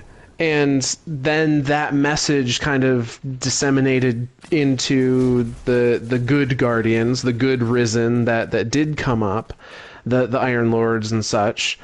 And then, you know, that idea spread through to the different Risen that remained, and then to the guardianless ghosts, because we know that the ghosts regularly visited the city, or at least a large number of them would regularly visit the city in between, you know, going to other places to find their partners. And from just following Micah around. Yeah. Which absolutely, did just follow Micah around. So I don't think it's beyond the realm of reasoning that what was initially meant as a comfort for the remnants of humanity turned into the pledge of a guardian, essentially. Man, I want your brain. I just want your brain. That's all I want. That's why I co-host. I don't need the rest of you. I just need your brain. I want the rest of you. I just need your brain. No. So as far as Ada's story, man, we get deep. We do. This is. I love this. I absolutely love how deep we get into these thoughts and to try to equate them into something understandable or even debate them from a philosophical standpoint. Like, I absolutely freaking love these. But as we always do, we gotta get to the end. Way off topic now. So let's reel it back in. we know that what got us talking about this in the first place, Risen are fighting Risen in this camp that Henriette and Ada are currently taking refuge in, which works to their advantage because they wanted to leave anyway, so they're kind of using the chaos as a means to get the heck out. Yep. So, entry 171. We watched the camp burn from the cliffs. I saw the people with the drones fan out in all directions. I could follow the paths they cut through the darkness by the flickering of their drone's light. There's no time for anything else, and despite her concerns, she has opened up to me. I'm removing the Obsidian Accelerator and sending her down the road. They can come and get it from me, not her. This is likely goodbye. So she has sent Ada away, but has removed the Obsidian Accelerator to offer herself kind of as the bargaining chip to give Ada time to escape. So we have one last entry, but Zora, was there something you were going to say before that? No. I've been drinking soda a lot tonight, so I'm burping a bunch. Gotcha. But yeah, no, that entry, like that escape entry, the thought of like this is goodbye, like it's hard. It's Yeah. like this final entry is I'm assuming you're going to read this entire final entry in its entirety. Yes, because there is no way to paraphrase any of this or to shorten it or to cut or do anything. We're reading this final entry word for word. So Myth, take it away. So this is called Final Entry in the Black Armory papers, and it is written, unlike the others, this is not a journal entry per se, this is a letter. Dear Adelaide, is how I took this to be said. Dear Adelaide, when those people and their drones found me alone at that deserted intersection, they demanded to know where you were. I offered them the Obsidian Accelerator. I gave it freely. You promised you would leave me, and you did, but you never said how far you would go, did you? You stayed close enough to watch through a scope. As the man took aim at my head, I heard the shot and assumed I was dead. But it was him who was dead, not me. You were so far that none of us knew where to look. The second man winged me with one of our own weapons. He began to gloat about that, but another round from you shut him up. 2 more thunderous shots, and their drones were as dead as they were. I saw the glare from your scope disappear, and I knew that you were heading away. I know you must feel guilty, but don't. It was I who wronged you. I grabbed the accelerator and got as far from the shouts of the aggressors as I could. They've been on my tail. By now you're long gone, and I've led those people back inland. But I'm done running. The end of my story is close, as it probably should be. So I guess it's time I tell you a few things about, well, you. The end of your life should have followed its natural trajectory. I'm ashamed I changed it for selfish reasons. Does the name Adelaide bring you any flicker of recognition? It is your birth name, and you heard it every day of your life until the day I sent you, without your consent, into a new world. You became Ada 1 when I robbed you of your end. I've loved you since before you were born, and in trying to give you everything, perhaps I've robbed you of a final human experience, a dignified death. I know I will not see you again. If you want to know about your past, know that you were born a second time in the Niobe labs. When you were wounded at the lab, and I saw you were losing your fight, I did what I always did when the chips were down. I created something. You, Ada 1, from what I had almost completely lost. I did it out of a fear of losing you forever. I charted the course of your life and made decisions that were yours to make, not mine. I hope you find it in your heart to forgive me for that. I was naive, looked too often to the past. I just couldn't let any of it go. I never did have much respect for the natural order of things. And Helga, well, she was the opposite of me. She only wanted to grow the armory, to see its full potential, and Yuki helped make that vision possible. The two of them spent as much time looking ahead as I did looking back. I realize now there's a balance to life. You look backward a little, you look forward a little, but most importantly, you live in the here and now. You appreciate what you have, because you never know when it'll all be snatched away. Learn from our successes and our missteps. Be bold. Do not fear the future. Respect the past, and never forget where you came from. And try never to fear death if you can help it. I know I don't anymore. You know what's funny? I never considered how lucky I was for the time we had together. The envy of all mothers who ever lived. I got to love you twice. So. Holy shit, man. That final entry is... It's a doozy. It's like, I mean, I thought, man, I thought Izanagi's Burdens entry was like the one. I mean, they're both right up there. Like, they're probably tied for number one as far as like all the feels. Like, so this entry confirms a second reveal that we've been skirting around throughout the entirety of both of these episodes, and that is that Ada 1 Adelaide was, as we talked about, exos are a human consciousness transferred into an exo body. They are not an artificial intelligence.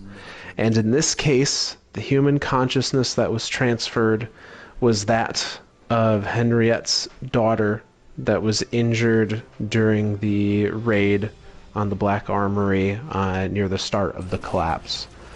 And she did the only thing that she thought she could to preserve the life of her daughter, and that was to turn her into the exo that was Project Niobe.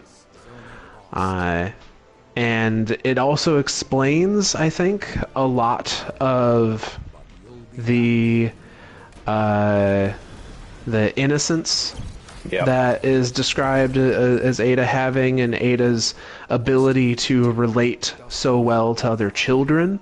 Yep. Because although we don't know an age, we do know that at the time that this happened, Adelaide was a child. Yep. Presumably, we're assuming that's kind of a mind blowing thing too, to think of like this is a 9, 10, 11, 12-year-old girl who has now been put into a body of an exo that is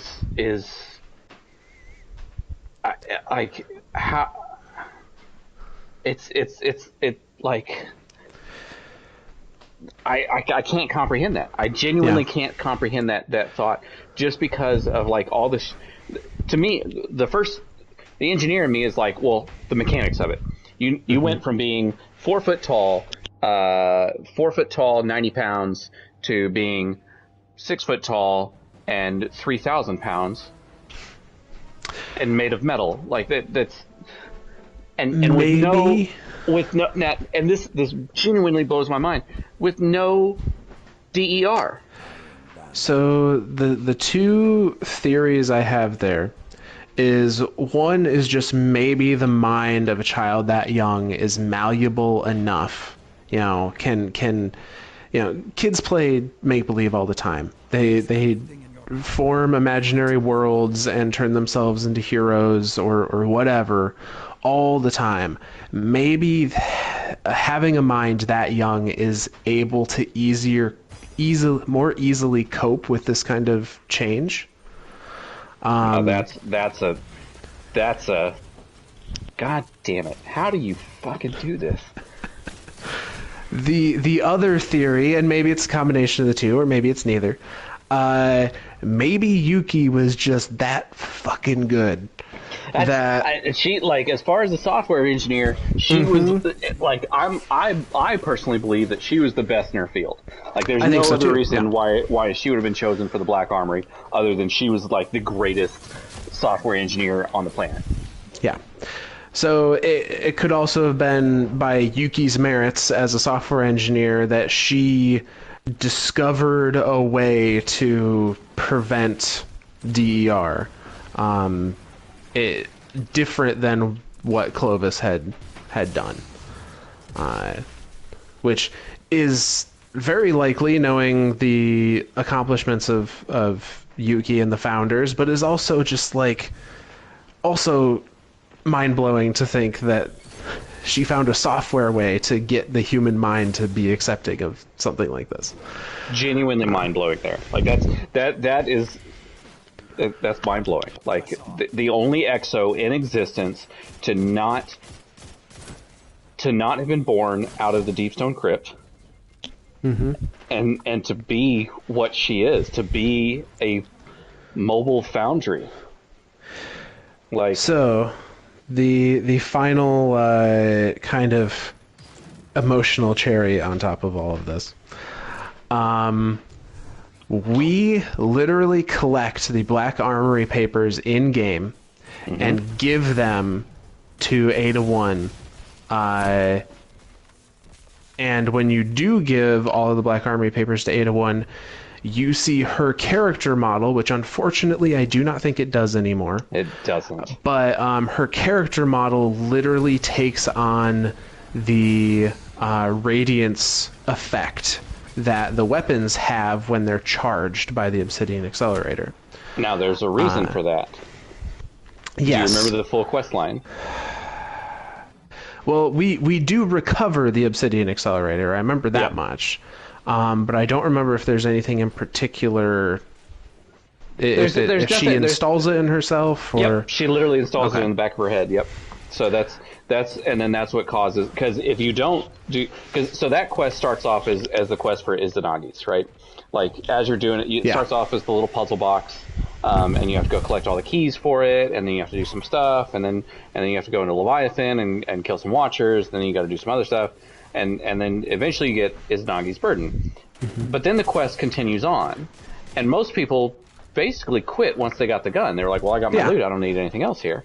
Well, there's a little extra step that you go to Niobe Labs, and there's a little battle there where you fight Taken that are shielded, and the only way to break their shield is by using the honed edge shot from Izanagi's.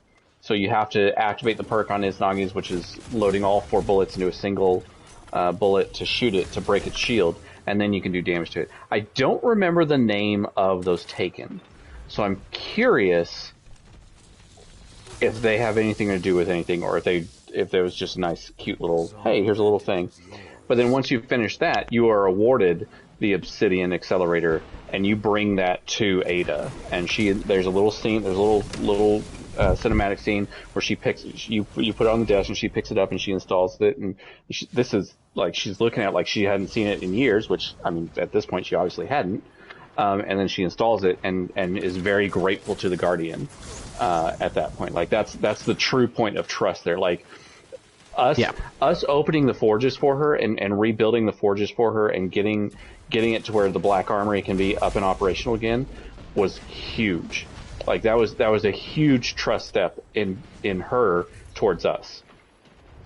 For us to recover this Obsidian Accelerator and bring it back to her and just give it to her, that's like coming full circle. That's So here's an extra little bit to that, though. So absolutely bringing the Obsidian Accelerator back, because she knew that, by nature of being an EXO that has not had any resets, Ada 1. I can only assume that she has full memory of the day she was booted to current day. Absolutely. So she knows what the Obsidian Accelerator is. She has all of those old memories that are talked about in these journals, but she has never seen these journals until we literally give them to her in game. which means she did not know Henriette was her mother until we gave her this final entry in game. Absolutely. So that is who knows how many years of, you know, we not only delivered the Obsidian Accelerator, but we delivered answers that she did not have until that moment. Yep. So yes, I agree that whole bit was the moment of, like, you know, Guardians or Risen took everything away from her, but now a Guardian is giving her a lot of that back. So a cool moment, almost as a redemption moment for Guardians to Ada. Like it, like again, that's hard to equate that, because like the last we see of Henrietta, she's leading these guys. We're assuming she died. Like there's no other reference of her in any other lore entries anywhere that I could find. Nope. So I very much believe that she has died. I believe that she put the Obsidian Accelerator in this puzzle box, or made it back to Niobe Labs and hid it somewhere in there, because of the fact that we had to go to Niobe Labs to get this, to retrieve it and bring it back to Ada. So I mean, like there's so much unknown after that, as you know, how did this thing get back to Niobe Labs? How did it get to the puzzle box? How did, you know, why did we as Guardians find it and discover it and all that other stuff? But then it's funny, because I know we're hitting our timestamp here, our 2-hour mark. But there's one little extra. This is kind of like a quick bonus episode to finish off Ada's story and why she is now a Loom Weaver. Yes, absolutely. The pathfinding. I'm going to condense and paraphrase the pathfinding book, but before that, we have another little tidbit. Oh shit. That actually came out fairly recently. This is with Beyond Light. Specifically, the Legacy's Oath mask, which I believe is the Titan helmet from the Deepstone Crypt. So this is speaking. Let me find it. This is Ada speaking in this lore card. And I'm not going to read the entire thing, but just the main points in a interest of time. I carry a great potential inside to create, to forge. No one else can do what I do, and a part of me thinks I should keep it that way. I'm not sure I want to share this gift. It's a tremendous responsibility, this power. I know how to use it. Can I trust anyone else to do so reliably? Would this ability be corrupted, squandered, should others have access? I can already see the darkness manipulating it to its advantage. On the other hand, it would push exos everywhere ahead technologically, elevating our standing and truly making us superior. I've always felt the last city could use more protection than the Vanguard could afford. I could provide that, widespread, and make it readily available to all. March myself right into the Deepstone Crypt and use the Bray Exoscience facility to its fullest capability. Stave off this dark night. The Armory is already known. It's a pointless institution if it's not providing help to those who need it. Yet, if I don't act now, there won't be anything left to preserve. The darkness will not yield. The Guardians will require more from me. The Armory needs to evolve. So, just, not to be a stickler, it's the Hunter helmet. Is it the Hunter? Okay. I just had the name, not the class. It drives me nuts that they're all called Legacy's Oath. I think they're the only ones that are like that.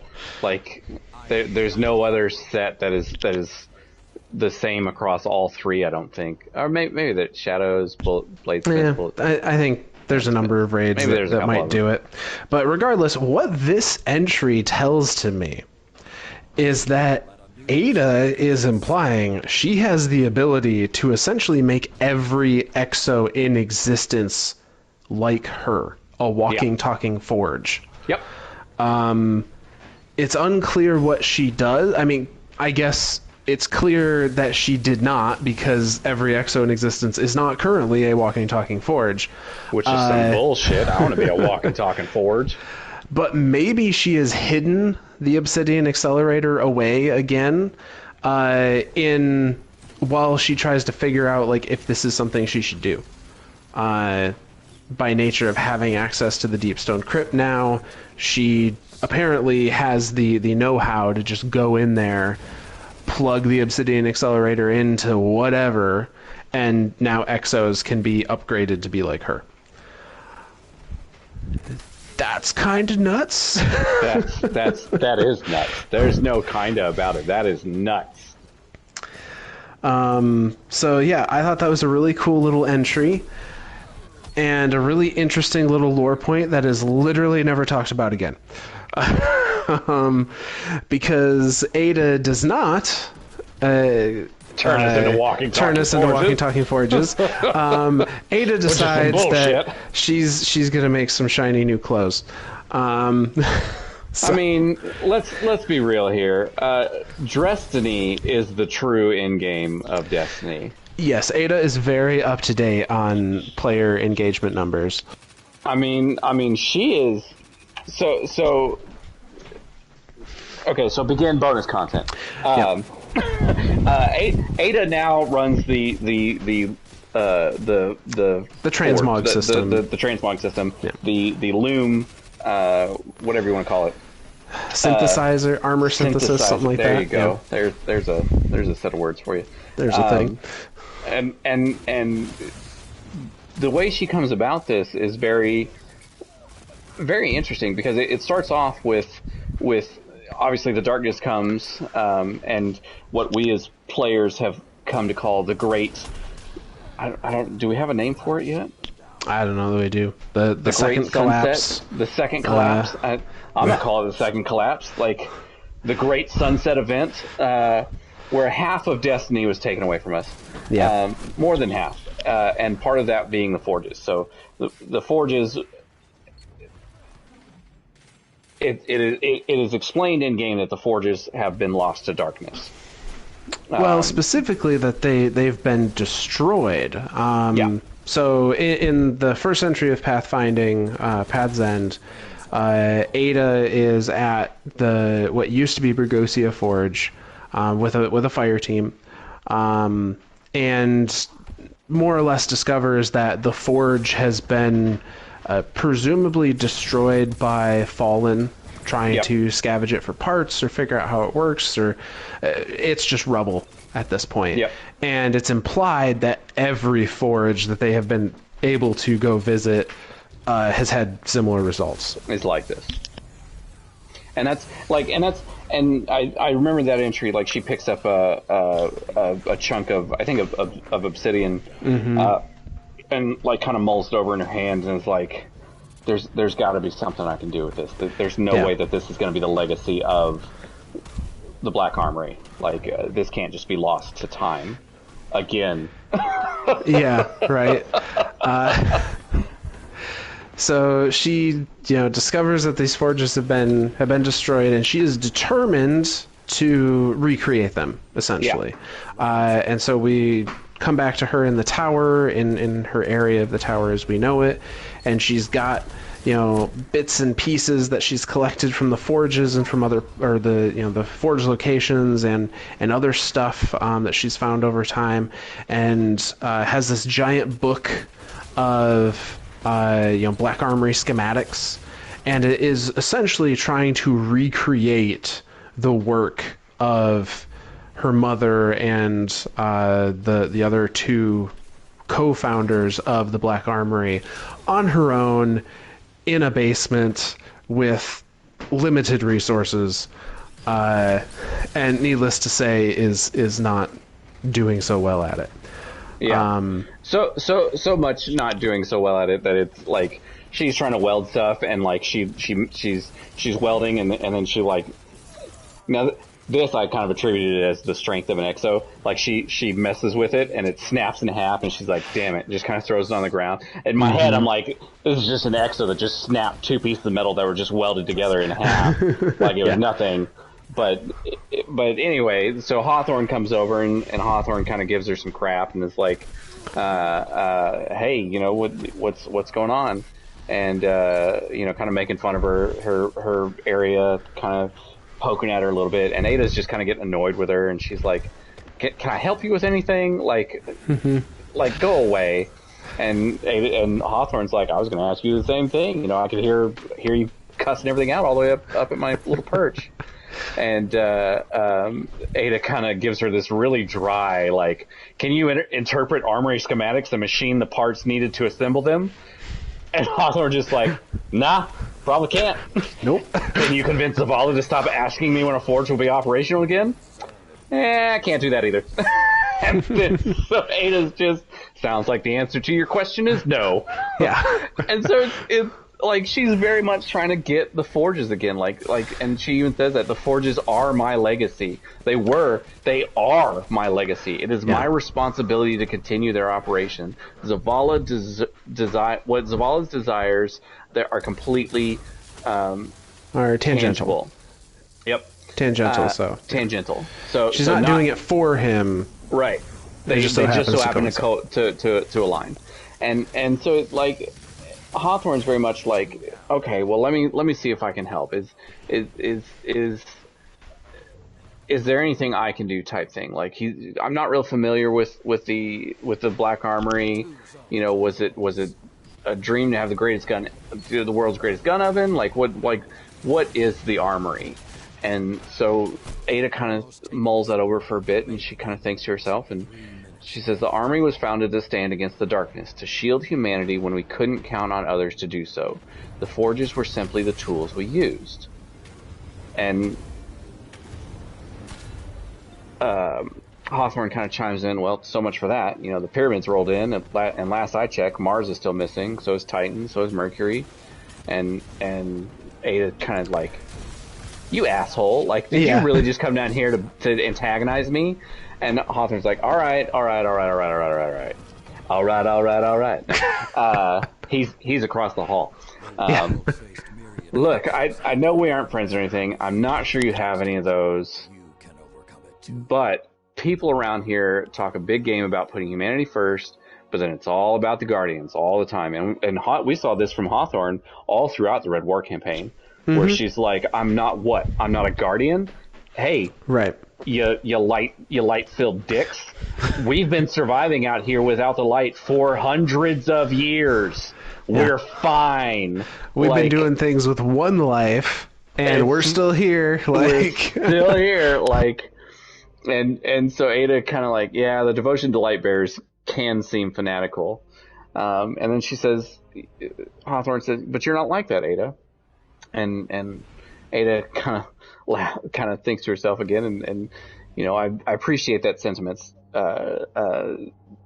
Soraya, but I'm not sure how that relates to the forges. And Hawthorne comes back with, "I think your voice is important to have around here. I want you to succeed, but you might be holding on to the past too tightly."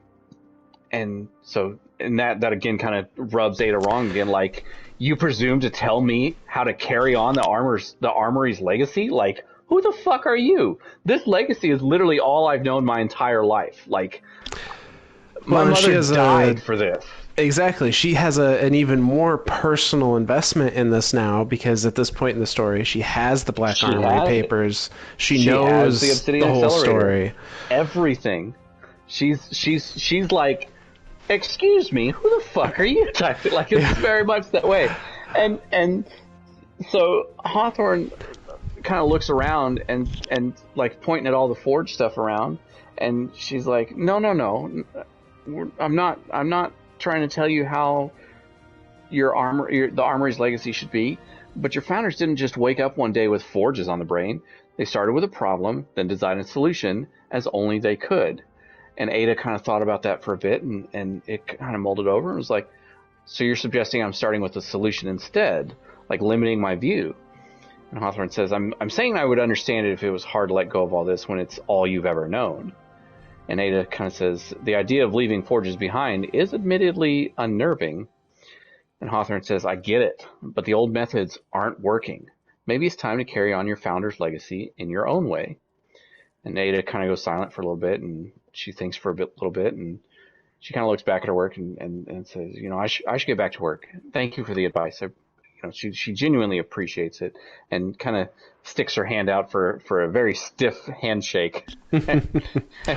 and Hawthorne accepts the handshake and says, good luck, but maybe try to keep the noise down. It really bothers my bird. So it's Hawthorne genuinely trying to reach out to Ada and tell her, I get it. Mm-hmm. This is all you've ever known your entire life. This is all you've known to protect. I was very much the same way until Gaul showed up. Now I had to change my views. I had to rethink how I'm living my life and how I'm helping other people. And she does it now by way of the clans, right? Like her whole thing in game for Hawthorne is clans. Like she's all about she clans. Manages the clans, yeah. Very much. And so to bring Guardians together as a group of people to do like-minded things. And so for her to have that mindset and then to come down to Ada and go, hey, look, I get that you don't, like, this is all you've ever known your entire life, but maybe now that the darkness is here, maybe there's a new way to carry it forward. Maybe there's a new way to kind of make that legacy your own, because you are it. Like you're the last of your kind. It is now your legacy. Yeah, and I liked the parallels here that you can draw between Ada and Henriette. You can see, like, they both have that, Henriette says in her final entry, like, she held on to the past too much. Like, she vested too much importance into past events. And Ada's kind of doing the same thing here, or Hawthorne is saying Ada's doing the same thing. Like, you are so fixated on bringing back the Black Armory as it was in the past that you can't even think what it could be in the future. Exactly. And I really enjoyed this entry in particular, because a lot of the rest of the lore book is kind of fluff, to be honest. It really is. There's some interesting stuff with Ido, but outside of that, not really. I really enjoyed this lore book entry in particular. It showed a lot of nuance. It showed a lot of character growth. However, all this lore entry and this lore book does is convince me that they did Ada dirty again. They did. They absolutely because did. They in these entries they're talking about Ada is struggling with this, like, how do I carry on this legacy of wanting to protect the everyday person that can't protect themselves? How do I if I'm not going to make weapons in a forge, like, what do I turn to provide the same kind of mission? And apparently the answer is to turn Guardians into Ken dolls. There's such a disconnect between what her role is now and what her motivations are in the lore. It really just leaves a sour taste in my mouth, to be honest. Well, and it's interesting because, like, the next entry talked about her going to Rahul and asking for like information, like information and stuff, and Rahul's being himself. He's like, yeah, whatever, I'll get to it when I get to it. It's gonna take 2 or 3 weeks. I love how Rahul is canonically a dick. Like, he is canonically a dick. Like, everything about him is very much he's a dick. But at the very end of the entry, he finally asks, what were the he's telling her kind of go away as he's going through whatever he's looking for, and he kind of stops for a second. He's like, what were the names that you're querying against again? And she says Henriette Marin, Yuki Sato, and Helga Rasmussen. And Rahul's just like, you may be in luck. It seems our interests have overlapped, because he lifted the last name. The Helga Rasmussen, was apparently connected to whatever he was looking at the time.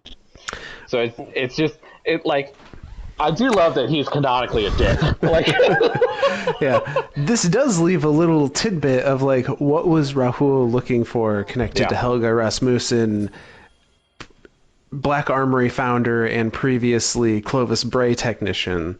No idea. Literally no idea. I don't know, but he was No digging idea. into something apparently. And then from there, Ada goes to the Elixni Quarter, and meets with Ido, and it's a very, so from me and my viewpoint of my time in the Army, and this was very much, it felt to me as an American going in to an Iraqi person's home and having a meal with them, and sitting down and having a meal with them. And that's like, there's very, even just like sharing tea with an Iraqi person, or I don't know much about Afghanistan because I wasn't there. I was only in Iraq.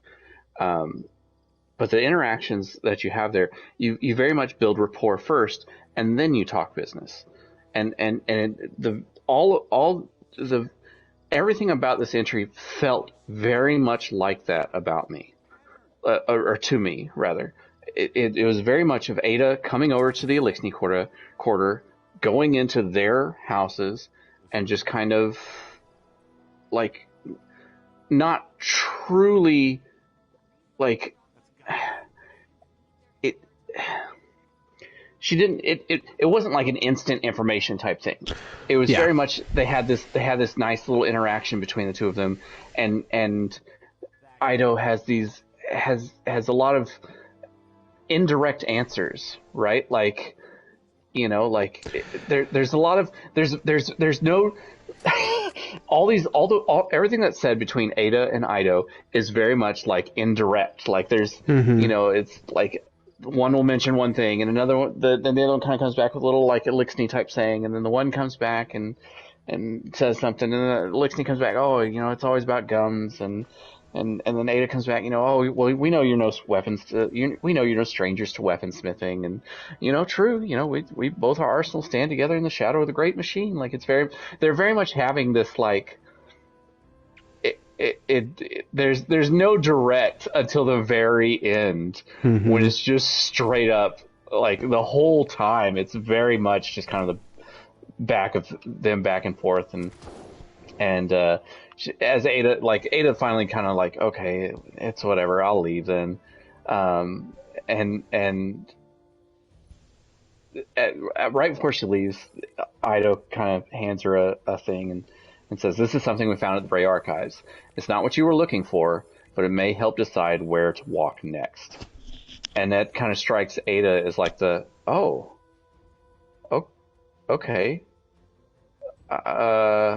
Okay. Thanks. I appreciate it type thing. And she says, Ada says, are you sure this is a good idea to give this to me? How will it look to your allies, you helping me like this? And Ido says, it will look like unity.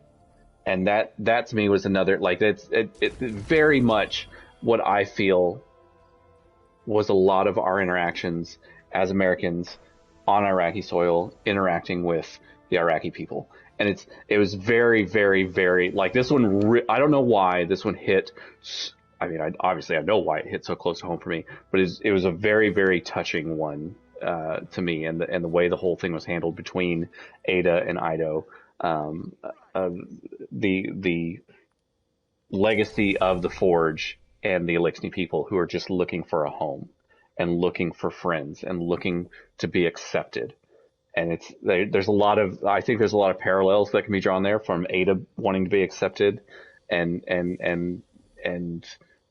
wanting to have her own thing, and from the Elixni people wanting to be accepted and to have skills that they can bring to the table, not just as a group of refugees, but as a people that has a lot of knowledge that all we need to do is ask, and we as Guardians can live peacefully with them.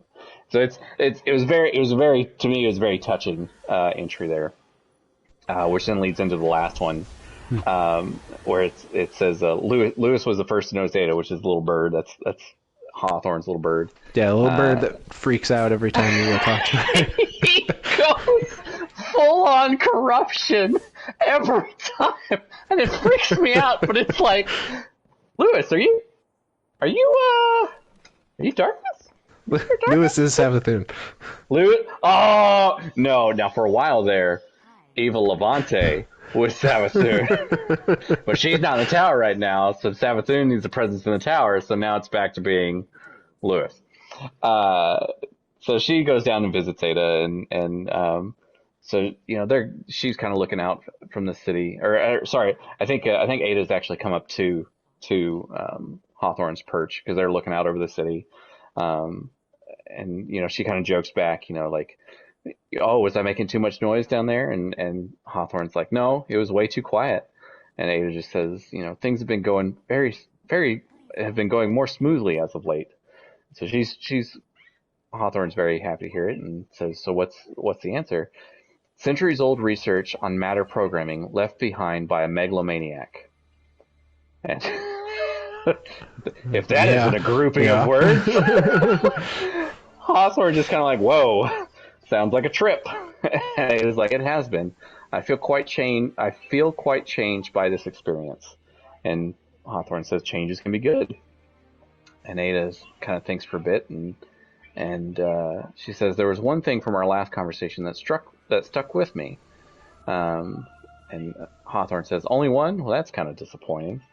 And he said, you said you weren't sure if I had any friends. And Hawthorne's like, look, I didn't mean anything. And she's like, if I'm being honest, social connections has never been my strong suit, is what Ada kind of says back to her. And Hawthorne says, I know that it can be scary to put yourself out there, especially with everything you've been through. And Ada kind of thinks about her words for a bit and says, it can be, but I'm finding this new journey a little less daunting. And when I'm willing to walk it with others. And Hawthorne says, sounds like a pretty good lesson. And so Ada kind of sits for a bit and takes a deep breath, which is just an odd thing for an Exo to do. But she lets the air fill her chassis. She says, I should probably get back down there. I have a lot of work ahead of me. And Hawthorne ends it with, don't be a stranger. You come up from your cave more often, you might find you have more friends than you think. And so that's what leads Ada into making the forge, or making the loom, rather, the synthweave loom. So for a canonical reason, albeit a shitty one, because I'm with you on this one, Myth, to go from making goddamn Black Armory weapons that define. I mean, how many times did you get blown away by Blast Furnace?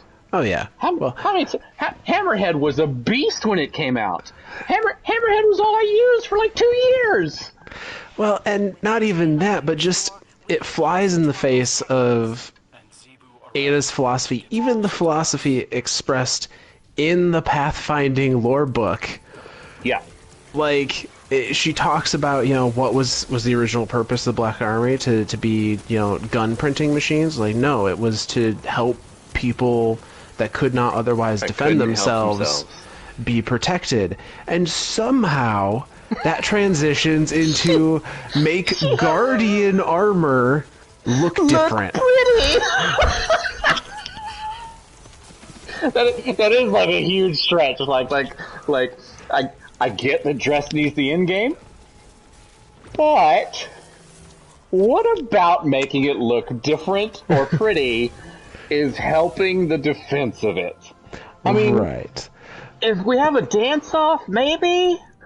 And she even talks. So we've seen now. To be fair, we have seen, at least in Hollywood, evidence that dance-offs are very important.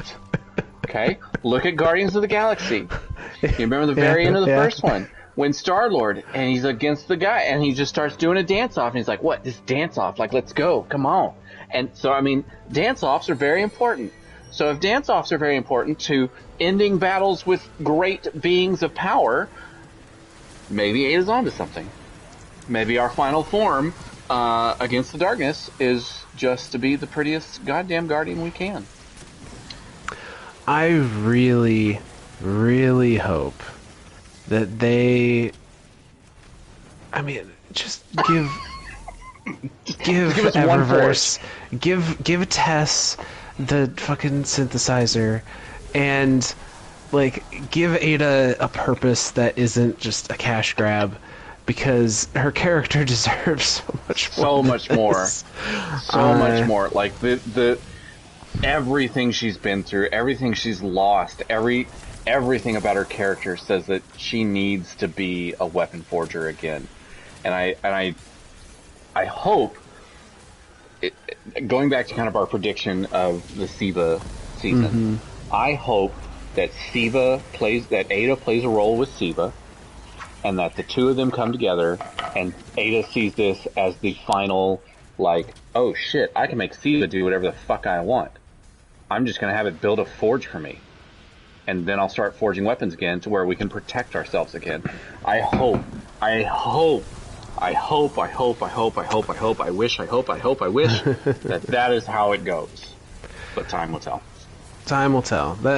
That's the only problem I see with bringing Siva back in a controlled state, is it can do anything. Like, literally anything. It's hard to have a threat or have a supply problem when you can just magic it into existence. Okay. Follow me for just 2 seconds on this little journey before we end this one. Since we've gotten our bonus, we've gotten several bonus episodes into this one. Yes. Siva can create anything, right? Like literally anything. And we know anything that isn't organic. We know that weapon forging is coming. Yes. What if Siva has a part to play in that? Maybe not in the first season. Maybe not right off the bat. Maybe not right off the Witch Queen path. But maybe in season 2, season 3 of next year. Maybe so. I know they're not season 2 and 3. I forget what number we're on. Yeah. Whatever. We are currently in season 4 of Beyond Light. That's what I think of it as. Yeah. Maybe in season 2, maybe in season 3, we might have a Siva and Ada team up. I mean, weapon forging.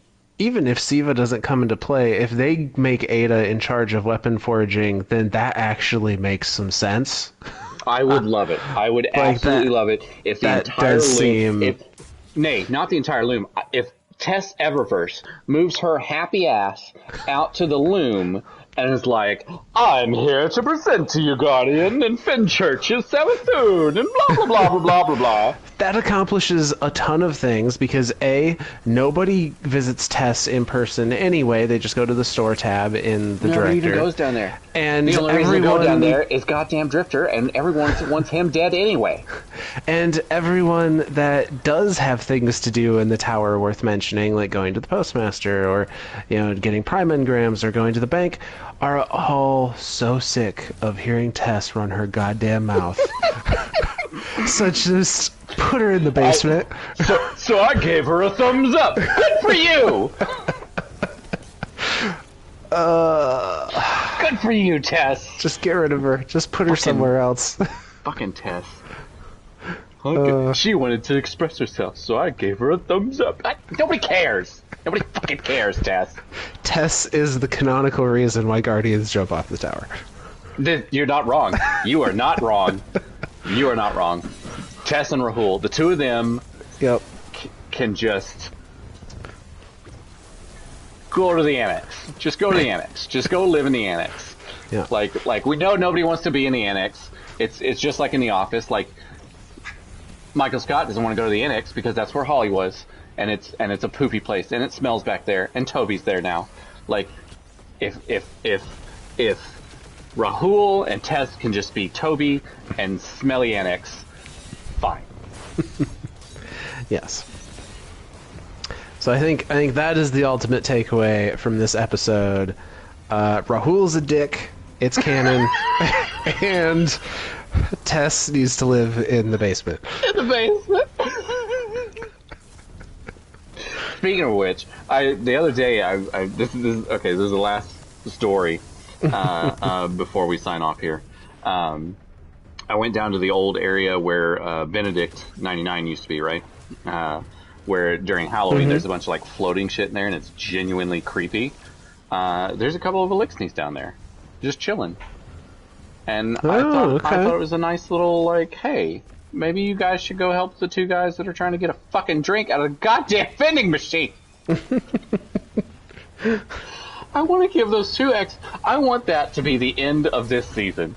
The last thing we do, the live event, is a soda popping out of that vending machine, and the Exos just blowing their mind, going, "Holy shit! What is this magic? How in the light did you do this?" Like that would be beautiful, I think. But yeah, so that is the story of Ada 1 and the legacy of the Forges and the Black Armory. This is officially our last broadcast on PlayStation Network. We will be moving to Discord starting next week, just because we have a lot more options there as far as recording and broadcasting and stuff like that.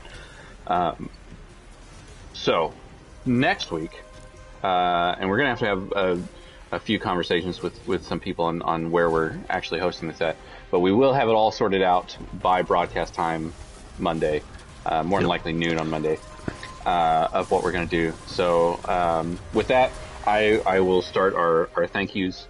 Thank you to both Eclipse and Alpha for being here from the beginning. I know Alpha usually dips out pretty early, but I know he likes to stick around and listens to our stories throughout the week.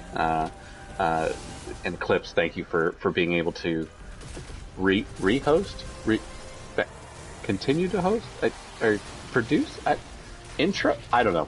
Thank you. I know. Who else jumped in here? I think Big Scotty's in here now. Thank you, Big Scotty, for joining us tonight. Obviously, thank you to Myth. I absolutely love our philosophical debates we have on here, and the ideas you come up with, and the theories that if your theories aren't canon, you sure you don't work for Bungie? Sadly, I am but of IT. I wish otherwise some days. But yeah, I love our Monday nights together. Myth, do you have anything? No, that as usual, you've covered all the bases. I look forward to seeing what our next broadcast will be about. Do we know what our next broadcast is going to be about? I have a few thoughts. Okay. We kind of ended Uldren's story on the death of Uldren, and I kind of want to go into the Crow. I think we're at a point that we could now. He's kind of, especially with what happened this last week. Yeah. There's been not an ending to that, but there's been a pause where we could tell that story.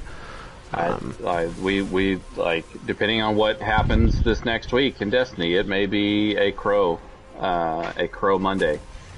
Yeah, it might be a Crow Monday. Behind that. Otherwise, there's a few others that I've been thinking of too, like what was the one I was looking at the other day?